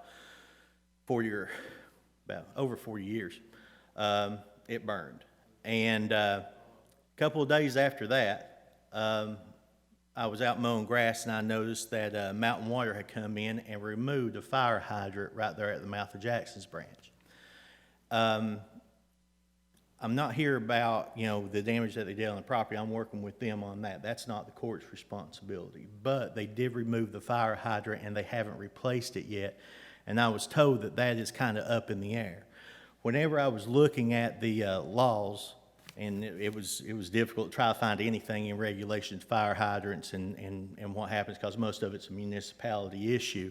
But everything pointed that it was the governing body's responsibility to replace any fire hydrants or to service the fire hydrants. It was, so the water districts would install them and provide the water source for them, but it was a municipality or government entity's responsibility to do that. What I'm here today for, Judge and the court, is to see what steps we need to take to make sure that hydrant another hydrant is replaced. I don't ever remember them doing any maintenance on that hydrant. I'm sure it was seized up because with that fire, they had to go down to Adams Branch, which is about 3 miles further down the road. Now, whenever you're looking at filling up a pumper truck and those sorts of things, it does take some time to do that, and I'm sure that might have played a factor in that total loss of that home. But for the public safety, health, and well-being of the people in Jackson's Branch and on Elkhorn Creek, I'm here to see what we can do to get that hydrant replaced. Did you ever ask anybody in the water department why they took it out? I called, and Master Varney, I've been 3 weeks on dealing with this issue. I posted pictures of what they did there to our property on Facebook and everything, and no one from Mountain Water District has come out to look at what's happened or anything, or what our concerns are with my mother's old home place right there at the mouth of Jackson's Branch. But whenever I spoke with them, they did say that it was up in the air whether or not that hydrant was to be replaced. Now, I would hate to think that having a fire hydrant there since the inception of Mountain Water District and the installation of those lines going up Elkhorn Creek to service the people of Jackson's Branch and Elkhorn Creek, that they would remove a hydrant permanently. Yeah. That's concerning for me. That's a step backwards, and we don't need that. Do what? I just called the number at Mountain Water District. I spoke with, I did speak with a lady, and she said somebody was going to be coming out. Nobody has come out, but everything's pointing that it is up to the fiscal court to replace that, to replace that hydrant, and Mountain Water will install it. That's what I'm here to talk about. I don't want to be caught monkey in the middle here, between Mountain Water District and Pike County Fiscal Court. I'll check in on that for you. Okay, all right. So I just wanted to bring it to the court's attention and see what we'd be able to do to move forward with that. For the removal of that, did it serve any houses? Oh yeah, I mean I know it's going to affect the ISO rating of properties going up in Jackson's Branch with insurance and everything, homeowners insurance. I know that my dad's worried to death about that because we got 2 properties right there that's two dwellings right there. I didn't know anything about it. Yeah, I mean, well, we didn't either until I was mowing grass. I mean, like, nobody knocked on the door to tell us that they're working on property or anything like that. I was up there mowing grass at Mom and Dad's right there on the hill, and I came around and I saw the mess that they had left, and I'm not wanting to get on them for, you fix this now, whenever they haven't replaced the hydrant. But, that's where we are right now. So Mountain Water, we're going to be working with them on fixing, the impact that they had on our property because they messed up the yard pretty bad. But what I'm wanting to do is, I don't want to be harping on that whenever there's still a hydrant that hasn't been replaced yet. And that fire hydrant had probably seized up, and that's the reason that they had to go down, because I don't ever remember it being flushed or any maintenance being done on that. But it still needs to be replaced for the safety, health, and well-being of the people living on Elkhorn Creek and up Jackson's Branch. They did not use that during that fire, did they? No, they didn't. No, they didn't. I think that they tried, but they went on down to Adams Branch because I spoke with Hope because I was trying to talk with Greg Moore, who's the chief there at Elkhorn City Fire Department, to find out some more information about what the regulations are with fire hydrants and water districts. And she told me that during that fire they had to go on down to Adams Branch to be able to fill the pumper trucks. Scott, I think the regulations is that they're not called fire hydrants, they're called blowouts or cleanouts, and they're required to put one, I believe, every 300 feet or 3,000 feet or whatever the requirements is through the Mountain Water. Okay. And they have their board meeting, I think it's the last Wednesday, isn't it, Bob? Last Wednesday of the month over here on the mountain water.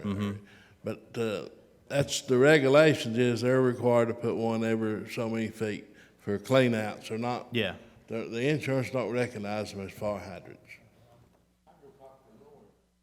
Okay. Well, I mean, you know, it's still, I don't know how this works. You know, I'm just trying to make sure that, you know, because it was painted red, and and whenever we had home inspections and stuff, they did call it a hydrant. And anytime I've seen something sticking up, you know, from a wire line, it's red and it's got two big nozzles on it. I think that's a fire hydrant. Anyway. But I just wanted to bring it to the attention of the court so we'd be able to see what steps to move forward and everything with that, because. I'll check in on that, Scott. All right, when will I be able to hear back from you on I that, don't know. Master? I'll check either this evening or in the morning. I might find out something. Cool, that'll work. All right. Judge, court, thank y'all for your time. Have a good day. Thank you. Thank you. All right, Frankie, treasurer's business.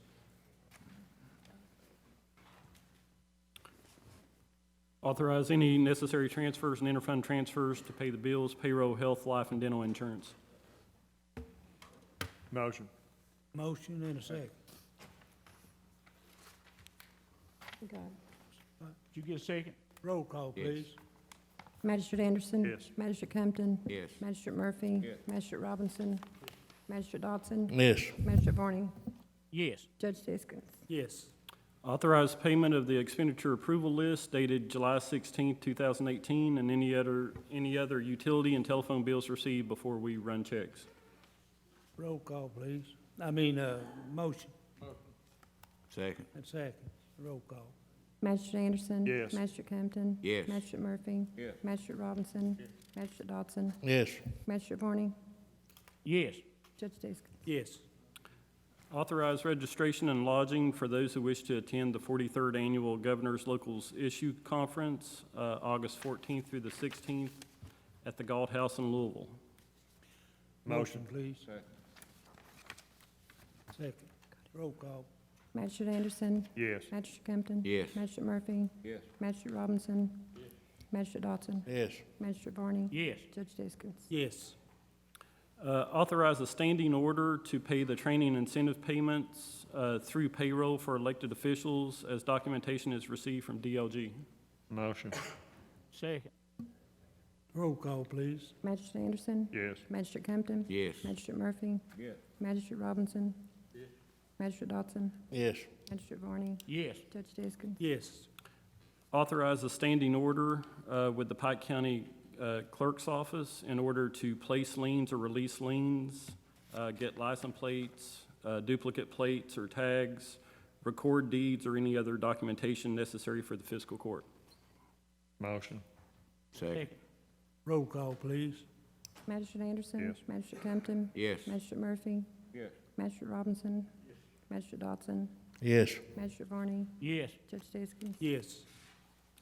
Authorized to pay Anna Pinson, the Pike County Circuit Clerk, her statutory responsibility as law librarian, $600 through payroll. We do it once per fiscal year. Motion. Second. Roll call, please. Magistrate Anderson. Magistrate Compton. Yes. Magistrate Murphy. Yes. Magistrate Robinson. Magistrate Dodson. Yes. Magistrate Varney. Yes. Judge Diskins. Yes. Acknowledge receipt of the Pike County Airport budget for fiscal year 2018-2019. Motion to acknowledge. Roll call, please. Magistrate Anderson. Yes. Magistrate Compton. Yes. Magistrate Murphy. Yes. Magistrate Robinson. Magistrate Dodson. Yes. Magistrate Varney. Yes. Judge Diskins. Yes. Acknowledge receipt of the sheriff and the county clerk's 2550 reports for the month of June 2018. Motion. Second. Roll call, please. Magistrate Anderson. Yes. Magistrate Compton. Yes. Magistrate Murphy. Yes. Magistrate Robinson. Magistrate Dodson. Yes. Magistrate Varney. Yes. Judge Diskins. Yes. Acknowledge receipt of the fourth quarter financial statement for the Pike County Fiscal Court dated June 30, 2018. Motion. Second. Roll call, please. Magistrate Anderson. Yes. Magistrate Compton. Yes. Magistrate Murphy. Yes. Magistrate Robinson. Magistrate Dodson. Yes. Magistrate Varney. Yes. Judge Diskins. Yes. And authorize the following checks. This was after we had already printed the expenditure list. A check to the Kentucky State Treasurer for their environmental remediation fee for the landfill for the second quarter, April through June 2018, in the amount of $26,851.27. And Kenneth Robinson mileage reimbursement for the KMCA conference in Lexington, $132.84, to be added to the expenditure list. Motion. Second. Roll call, please. Magistrate Anderson. Yes. Magistrate Compton. Yes. Magistrate Murphy. Yes. Magistrate Robinson. Magistrate Dotson. Yes. Magistrate Varney. Yes. Judge Diskins. Yes. Judge, I don't have anything else if no members of the court have any questions about the fourth quarter financial statement. How, we finished with all that? It is balanced through June 30, yes. Okay, and the ending result being, you gave us a piece of paper on it. I did give you a sheet on the carryover at June 30. If you take the total cash in bank, $2,963,900.06, back off the restricted funds, which is the forestry fund, $2,681.96, the LGDF recaptured account, $656,826.18. Back off the carryover for the magistrate accounts, $120,097.47. There was $165,289 of last year's surplus used to balance the 18-19 budget that was plugged in as a line item. And the energy recovery carryover, $106,784.68. And that would leave a surplus carryover of $1,912,220.77 to be inserted into this fiscal year's budget. Okay, that prior year's surplus, used to balance the budget, we said that was entered as a line item. It was entered as a line item in the general fund in the 18-19 budget that was submitted to Frankfurt to get it to balance. Okay, you will not do that with this surplus here, will you? It'll have to be amended into this year's budget. Some way or the other, yes. Okay. Yes. I got you. Frankie, what about our bond rating? Have they decided what we need to do? Or Herbie? I can tell you that. We can't apply until we get our budget approved and someone looks over it, re-audited and authorized and says it's okay. Okay. Are we going to have 16, 17 re-audited? Or do we know that yet? See, Jenny, that's what did... Here. That's what the bond company stated the first time we talked to them, but, Right. you know, Frankie, I think, is thinking... Yeah, we're going to do everything as quickly as we possibly can as soon as we get back from Frankfurt that we can do it. So it's still kind of up in the air whether or not we're going to have another audit done? Right. You can't have the audit on 16-17. We've had the bank reconciliations done by that CPA firm, but the financial statements haven't. Like after I get this fourth quarter submitted to Frankfurt, then I'll go back and redo the 16-17 financial statements to get the fourth quarter correct. Okay. So I still have that yet to do before you could even do an audit on 16-17. And as soon as that is done, we will request that we get a review and hopefully get it quickly reinstalled on the S&P. Okay, all right. Okay, what about the budget now, this year's budget, where we at on it exactly? Is everything okay? Yeah, as far as I know, it is. Yeah, all right. Like I said, we will have to do a budget amendment probably at the next court meeting to amend that surplus carryover into the budget. Surplus? Right. Yeah. Thank you, Frankie. Thank you, Frankie. All right. We need to go into executive session to discuss personnel and possible litigation. Bobby Varney, will you please read the KRS? Yes, sir, Judge. At this time, I'd like to make a motion that we go into executive session in accordance of KRS 61.810, paragraph C, Pacific personnel, and paragraph F, pending or possible litigation. I need a vote. Roll call, please. Magistrate Anderson, Magistrate Compton. Yes. Magistrate Murphy. Magistrate Robinson. Magistrate Dotson. Magistrate Varney. Yes. Judge Diskins. Yes. The court will resume. Okay. I just feel that I need to clarify or rectify a couple of things, maybe some misunderstandings from before. Magistrate Dotson, you and I have worked together for 6 years, and you are so amazing and have been amazing throughout the Mccoy project. And I know you want even more arts projects over in your area, and we're working on it. We are also working in the other districts, so Stone Heritage is underway. ACT is on its feet. Downtown Pikeville is doing well. The Shelby Valley area is the next. In passing one day, I mentioned the damage to Jeannie. It was a casual conversation, and she and I just sort of agreed that I would present it to the fiscal court. It wasn't even that big of a conversation or a deal. We didn't think it was important enough to do a previous call. So I came here today on the idea that we're all still on the same team, and I believe we are. This court has always been an amazing supporter and partner of all extension projects, and including the arts. My goal today was exactly what Jeannie put on the agenda, Hatfield McCoy Park update. I just came to update you on the damage. Hold on. Usually, after I present a problem to this court, then you all just sort of talk and discuss and see how to address the problem, or what do I need to do to address the problem. And I guess I thought that's just what we were working toward. You have been too good to me, Magistrate Dotson, to not try to set this straight today, and I wanted to make sure that I did. However, however I offended you or upset you, it was not intended in any way. I have praised your services ever since we started working together, and I still mean that. The damage was done on 3 separate occasions. I just talked to the president of the Arts Council.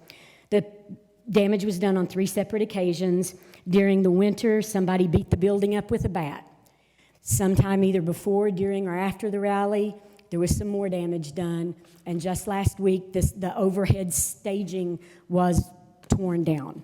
So it happened in 3 separate occasions. Certainly no fault of this court or me or Magistrate Dotson or our Arts Council. It just happened, and we just need to look for how to fix it.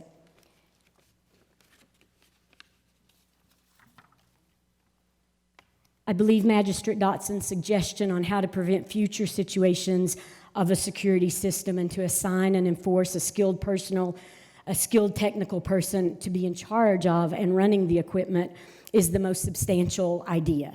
I think we really are at a point to take care of it in a more official way, and I appreciate your comment on that. The volunteers have worked very hard and just want it to be taken care of for the entire community. They feel good about their work. They feel good about that park. It's the heartbeat of that community. And I just know Magistrate Dotson, this court, and myself well enough to know that something had to have gone off track earlier. A misunderstanding, just a bad day, I don't know. But I know it needed to be addressed today. Thank you. Thank you. I'd like to say, Stephanie, that what really got me disturbed was when you came in and you said that all this vandalism had happened the day of the public rally. And you know, I knew I was there that day, and a lot of other people that was present knew the damage wasn't there. And I don't want these people to get a bad publicity that they went in, you know, they probably had, I'm going to say, 400 to 500 people there that day. And they had a fish fry. I fried the fish. And it was a UMWA-sponsored rally for all the candidates that they had endorsed. And it was a situation where we had a lot of people that were on the bench there that day. And I didn't want people to think they were the ones that went in and kicked the door open and blew the speakers up and done all the damage. That's the reason I cut in and said I want to clear this up before it gets out of hand, because the public are viewing this on TV and they know that this had happened according to your report. And today was the first day that I knew that somebody had broke into the building. The caretaker didn't call and tell me or hadn't notified Paul. And always in the past when something happens, Paul gets a call. If it's a fence ran into or whatever, and he goes over and he corrects it. And looking at the pictures, I seen a cracked board where somebody had broke into the building. Yes, sir. And it's nothing that we can't repair. Right. At, you got $11,000 damages. And I don't know where them figures come up with. But the speaker systems and the sound system, if you can recall, has given us a lot of problems in the past. And Brandon was trying to get it all cleared up, and what happened was the speaker just started smoking that day. Right. And it was like it was on fire. And Ray Jones had got up and tried to unplug the wires to keep the smoke from burning it up. But according to the sound, we got about $3,700 worth of damages that would take to put it back on track. And the other part, Paul can take care of that. But I didn't mean to sound hateful or rude. I just felt like, you were attacking these people that wasn't guilty. And I felt like it was my responsibility to try to clear this up when I knew it didn't happen that way. And I don't know how the caretaker had reported it to you on different occasions. Paul, last week was the first time he knew about it. And if these people are going in and tearing up our building, we should have known about it to where we can go ahead and put some cameras up or do something to stop it. Yes. And, if it's the ball court that's causing it, they've got a basketball court beside of the building, and I know the children gather in there and they play, and I want to see that happen. But if that's what's causing all this vandalism, we need to look at ways to change it. Yes. And I do think the difference is we're missing Buddy. This didn't happen when we still had Buddy over there. And we were able to trust and know that he would take care of everything, and he did. Yeah, he would have, if that door had broke in, he would have went up and fixed it. Yep. Yep. And, but we've got to move on, Yes. we all miss him, and it is what it is. Yes. And I appreciate you doing the shows over there. I wish you could do more. I know. And at Christmas time, tourism people told me this morning that they want to do a kind of like a Christmas show over there in the hog trial building, and they wanted to look at maybe doing something with you down at the park.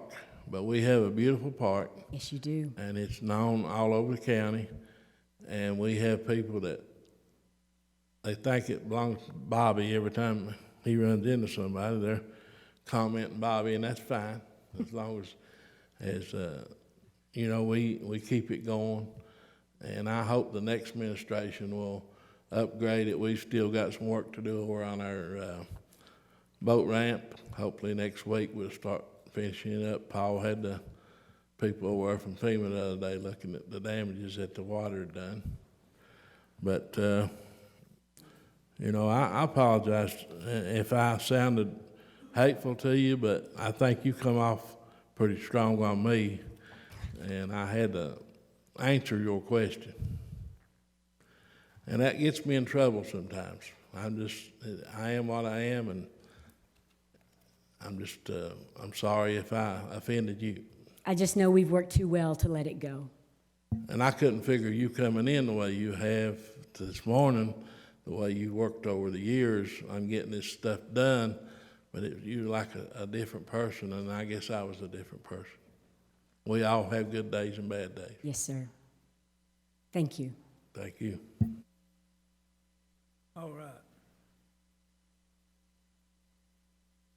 Oh, Kevin? No, Justin. Justin. Sorry. Harry. Sorry. Gentlemen, I do have a couple items. A couple do need He to be looks like voted on a Kevin, separately. doesn't he? Yeah, he does. I'll read the first group. It is approval to move Jeff Stanley to his original position as a mini-pack driver at Solid Waste Area 1 at a 3H rate of pay plus longevity effective 7/10/18. Approval to hire Patrick Daniels as a mini-packer driver at Solid Waste Area 5 at a 3H rate of pay. Approval to hire Lawrence Wilkerson as a loader at Solid Waste Area 1 at a 2H rate of pay. Approval to hire Dennis Ratliff temporarily at Road Lot 2 as a heavy equipment operator at a 3H rate of pay effective 7/10/18. Approval to hire Joshua Rose temporarily as a water truck driver at the landfill at a 3H rate of pay effective 7/11/18. Approval to move Steve Cool to temporarily replace Troy Hunt as a heavy equipment operator at the landfill at a 5H rate of pay effective 7/9/18. Approval to move Larry Hensley to a 4A rate of pay plus longevity effective 7/1/18. Approval to move Charles Morley to a 3A rate of pay plus longevity. Approval to hire Kevin Witt temporarily at Road Lot 5 as a truck driver at a 3H rate of pay effective 7/10/18. And approval to hire Ramona Horn as a custodian at the AOC building at a 2H rate of pay. That is the first set. I need a motion. Motion. Second. Roll call, please. Magistrate Anderson? Yes. Magistrate Compton? Yes. Magistrate Murphy? Yes. Magistrate Robinson? Yes. Magistrate Dodson? Yes. Magistrate Varney? Yes. Judge Steskins? Yes. The next item is to authorize the 5% cost of living adjustment for the county employees and adopt the 2018-19 pay scale effective 7/1/18. Need a motion. Motion. Second. Roll call, please. Magistrate Anderson? Yes. Magistrate Compton? Yes. Magistrate Murphy? Yes. Magistrate Robinson? Magistrate Dodson? Yes. Magistrate Varney? Yes. Judge Steskins? Yes. The next item is to authorize the 5% cost of living adjustment for the maintenance and janitorial staff at the Pike County Judicial Center effective March 5th, 2018. That is to bring them to our current pay rate of our county employees. Government pays for that, though, don't it? The government does pay for that. We It's are all fully right. reimbursed for that. It's We all get AOC. reimbursed for every penny, right? Yes, every Right. penny. Okay. Motion. Second. Roll call, please. Magistrate Anderson? Yes. Magistrate Compton? Yes. Magistrate Murphy? Yes. Magistrate Robinson? Magistrate Dodson? Yes. Magistrate Varney? Yes. Judge Steskins? Yes. All right. The Commissioners and Directors report. No comment. What'd you say, Bill, Commissioners? Commissioners report. You don't have any. Report, everything's going smooth. You have anything? Judge, I just want to thank our employees and the workers we got, what a job what they do. You got anything? Bobby, Judge, I have Go something for Bobby.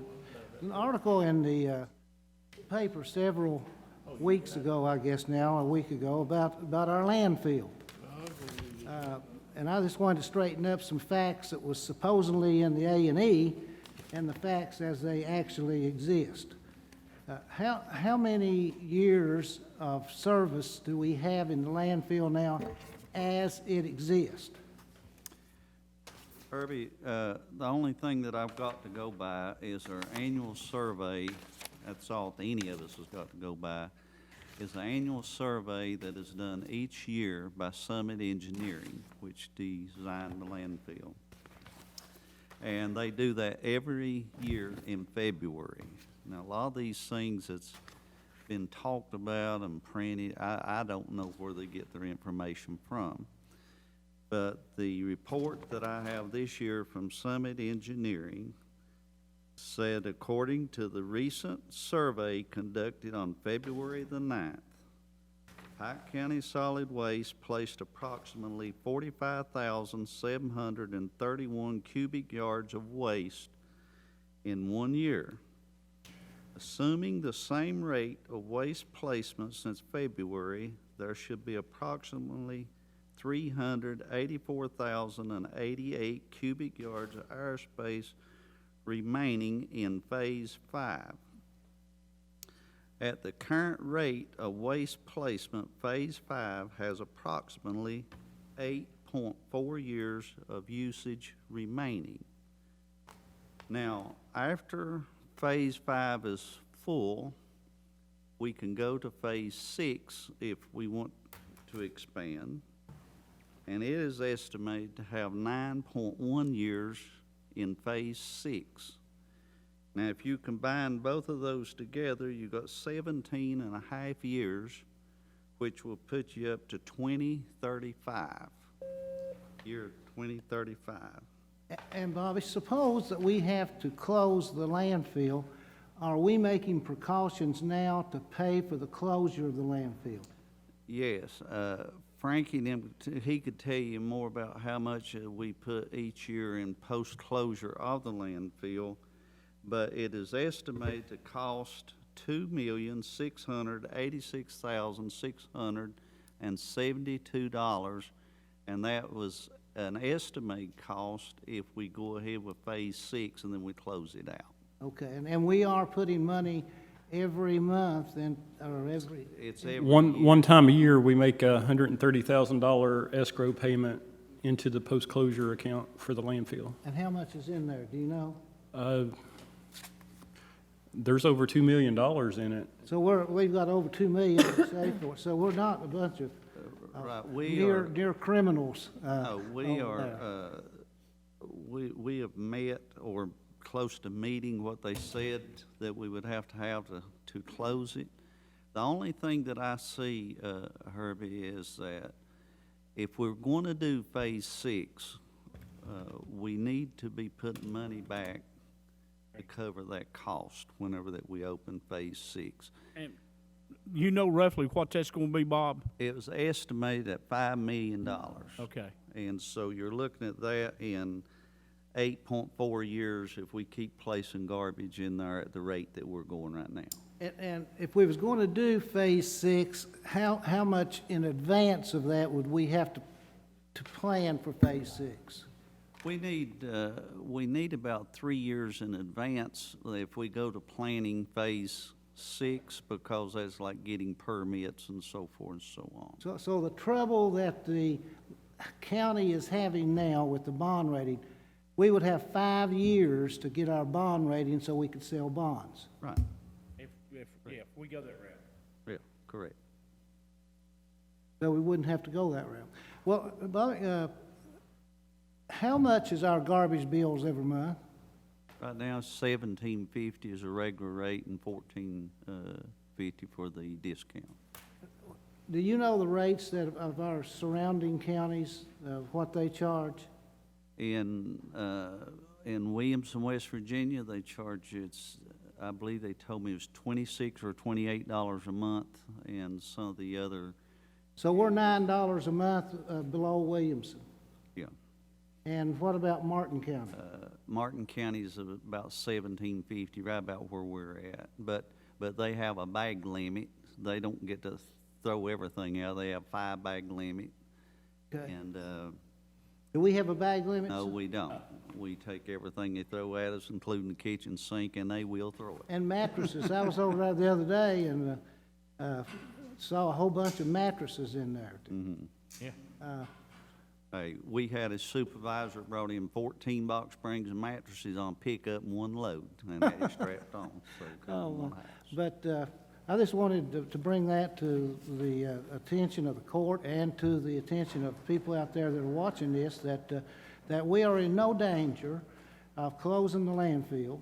No. That we have 8.4 years of usage on the landfill On the now as it existing exists, phase. and can extend it another, 13 years? 9.6. 9.1 year. That would make it a 9.1. total of 17. So we've got a place to put our garbage for 17 years if we choose so. Correct.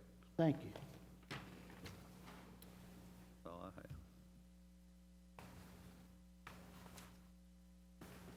Judge, just a quick update on our ATV side-by-side ride that we had That's a good question. last Saturday.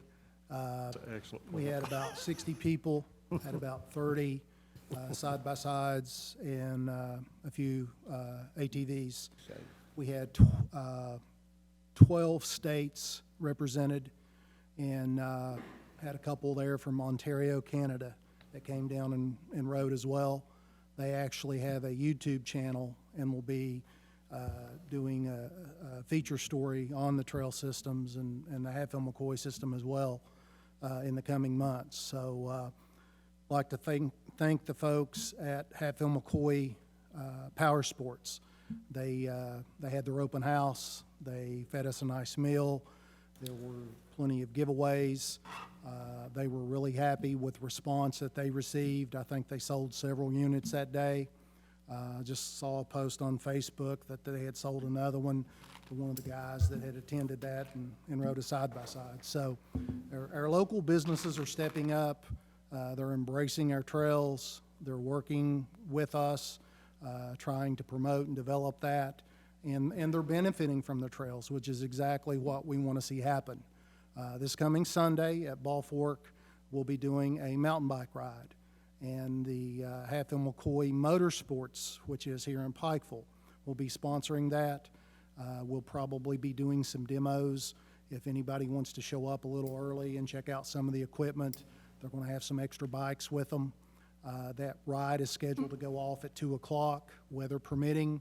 If it's hot or we've got a bad forecast, we'll kick that a couple hours further down the road. We've got plenty of light now, so we can do that. So we'll have the mountain bike ride on Sunday at Ball Fork, and then the following Sunday, we'll be having another bass tournament on the Tug Fork, and we'll be doing kayaks and inflatables for that. There'll be a pre-tournament meeting at Starter's Restaurant in Wimpson on Saturday where everybody can register, and then the tournament will start at first light on Sunday morning, and then everyone checks back in there at Starters at 5 with their photos of their best 5 bass. So we've got that coming up. We're excited about that. We have a road race that we'll be holding for the Hatfield McCoy Festival in conjunction with the tourism folks. They're excited about that. They'll be promoting that at the state fair, as well as promoting the marathon and the bike race that we'll be having after the marathon next June. So we've got a lot of good things going on with trails. I'd like to thank Paul and Public Works and Hillman and the road crews that are doing the work on the river ramps right now. Been a lot of work that's been done over the last couple of weeks. There's more scheduled, weather permitting. So we'd just like to thank everybody for their ongoing commitment and support to our trails program. Thank you. Judge, I would like to make comment. I'd like to thank Jimmy, the job he is doing on these trails and stuff, and we're seeing some progress made in it, and it's all because of him, really. So I really thank and appreciate the job that he is doing. I got a couple of things too, Judge, that we talked about on the. At this time, I'd like to make a motion that we take $10,000 out of the fish trap cleanup fund and give to the Pride organization. I need a second. Second. Roll call, please. Magistrate Anderson? Yes. Magistrate Compton? Yes. Magistrate Murphy? Yes. Magistrate Robinson? Magistrate Dodson? Yes. Magistrate Varney? Yes. Judge Deskins? I've got one other thing. Jimmy Dale called me, and he wanted me to remind everybody that next Tuesday, 7/24/18, from 9 o'clock a.m. to 3 o'clock p.m. at road lot number 6, that there will be an appliance buyback, where they buy back them old appliances and stuff. So, you know, get that out to Well, everybody. they're And buying the that's old next appliance. Tuesday, week from So you today. take in your old appliances and they'll pay you $25 or something for it. All right, do we need a motion? You making a motion on that? Well, don't need a motion on that, but we agreed that we would take $2,000, I think, out of each magisterial fund, the road fund, I mean, to fund some updates and stuff at the garage. So I'd like to make a motion to that effect. Second. Well, I was over there and saw the situation of the shop, and it's needed to be done. Yes, sir. I need a second. Is that at the call, maintenance please. garage? Yes. 2,000 out of each road account to go to the maintenance garage? Yes. Yes, sir. Take you next. Magistrate Anderson? Yes. Magistrate Hampton? Yes. Magistrate Murphy? Yes. Magistrate Robinson? Yes. Magistrate Dodson? I'm sorry, I've got Yes. a little bit of doctor. Magistrate Varney? Yes. Judge Steskins? Yes. Thank you, Leo. Be careful. The treasurer has some additional business. Judge, under additional treasurer's business, I got one item. I need to authorize a check to the Pike County Attorney's Office for $417.26 for a mediation fee and mileage to settle the Mossy Bottom Pike County Industrial Park claim. Need a motion. Motion. Second. Roll call, please. Magistrate Anderson? Yes. Well, I need to make the report and ask the court to approve it. I mean, I'm authorizing the check, is what. no, I understand, but we still have to authorize the settlement, and this is part of it, though. Oh, okay, sorry. Magistrate Hampton? Yes. Magistrate Murphy? Yes. Magistrate Robinson? Yes. Magistrate Dodson? Magistrate Varney? Yes. Judge Steskins? Yes. Kyle, what was it on? You got the county attorneys. As far as the county attorney's business, I need to report to the court that on June the 21st of this year, there was a mediation settlement on action number 16 CI 137, which was Childers et al. Versus Pike County Industrial Park et al. The matter was settled. The county will be paying out $5,000, which is the amount we would be paying anyway for the deductible for Keiko to be representing. But instead of paying Keiko that $5,000, we're going to pay that as part of the settlement. This amount was the lowest of any of the defendants, and we just need to make that check payable to the attorney, Ned Pillersdorf, and to the plaintiffs, Childers, Cornette, Childers, and Newcombe, and then that will settle that matter. Also, there was cost of the mediation of $300 and mileage for Mr. Hall in the amount of $117.26. And we've already took care of that. That's the way it is to That's prove the, that. but you can go ahead and cut the check to Ned Pillersdorf and the other defendants. That's how it is customarily done for a mediation, or for settlement, rather. Okay, I need authorization for that check. All right. I make a motion that we authorize that check. Need a second. Second. Roll call, please. Yes. Magistrate Hampton? Yes. Magistrate Robinson? Yes. Magistrate Dodson? Yes. Magistrate Varney? Yes. Judge Steskins? Yes. Judge, before we adjourn, I also want to bring up a point. Scott Picar from Worldwide Equipment called and said that the auction at JM Wood Auction Company is set for September 11th. If we were going to do the fall auction this year, the trucks would have to be there at least 1 week prior, which would mean around the 2nd or 3rd of September, we would have to have the trucks there. So next month, we will place those out for bid for the new trucks and do the notice of financing with the state local finance officer because the lease is going to be more than $1 million. So we have to have a hearing and like we do every year. Yeah. All right, now. Tell them they'll have to send the record to get one of them. It's down at the Mac dealer, been down there for 8 weeks. Yeah, it won't run. They'll have to come pull it in, I guess. I'll start working on that tomorrow. I won't do no good. I argued with them 2 years How ago. long we had these Now, leases? hold on. We had them a full year. This will be a full year because we decided not to take them back in the spring. Okay, yeah. Well, I have one other thing to tell you. I ain't no lawyer, but I believe I can win that case. I guess you could, but I have one other thing to tell you. We got our second $50,000 paid on time, and that makes $100,000 we've collected on the money that we had toward the big show. And from what I talked to the people, and everything's looking better than it was about their financing, and they're looking forward to coming to East Kentucky and employing about 1,500 people. Be great. Is there any other, Makes a total of 100,000 we've got so far, right? Yeah. Right. is there any other, If we take these trucks down, are they gonna let the ones that go down have that pick a day that they take off? Usually when we take them down where they stay over that, they give them a day off sometime when they need it. Yeah, when we take the trucks back. Yeah. But they have to be there a week ahead of time. But we gotta stay all night and stuff, and usually what they do, they let them have pick a day To take to take off for that being gone. Yeah. Or something, yeah. Cause they're gonna ask that when you go take them back. Way I understand it is they get 2 days, right? One for going and one coming back. You're wanting 3?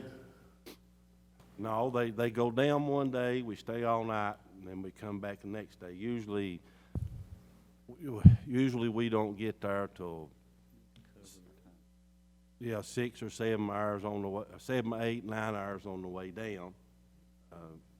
Usually about 10 hours driving on the way down. I've been down there. You pay them for the motel? They got to stay all night. You pay for that or they have to pay for it?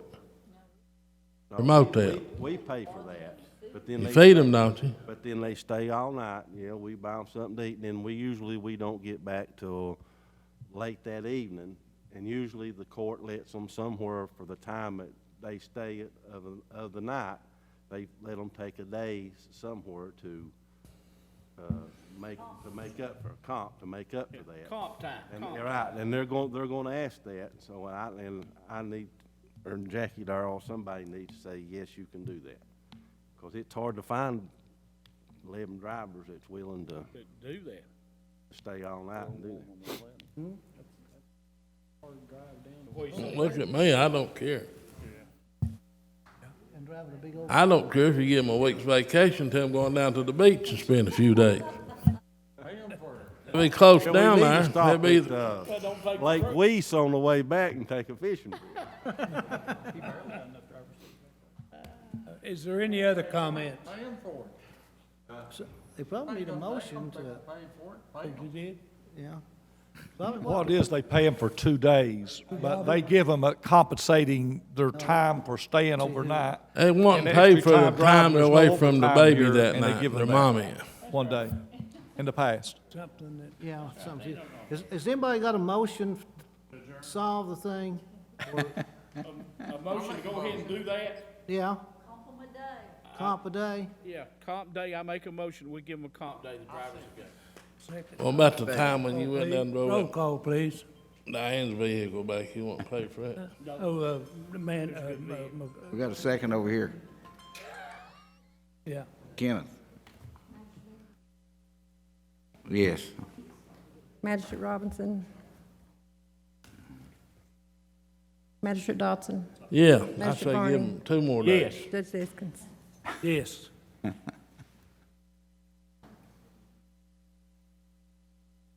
What's next?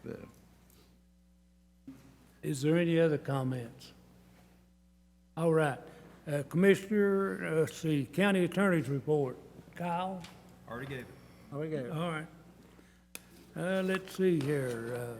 County Judge Executive's comments. It's pretty tough meeting, but I'll try to do better. I make a judge, a motion to retire, quit. Adjourn. I'm gonna second his motion.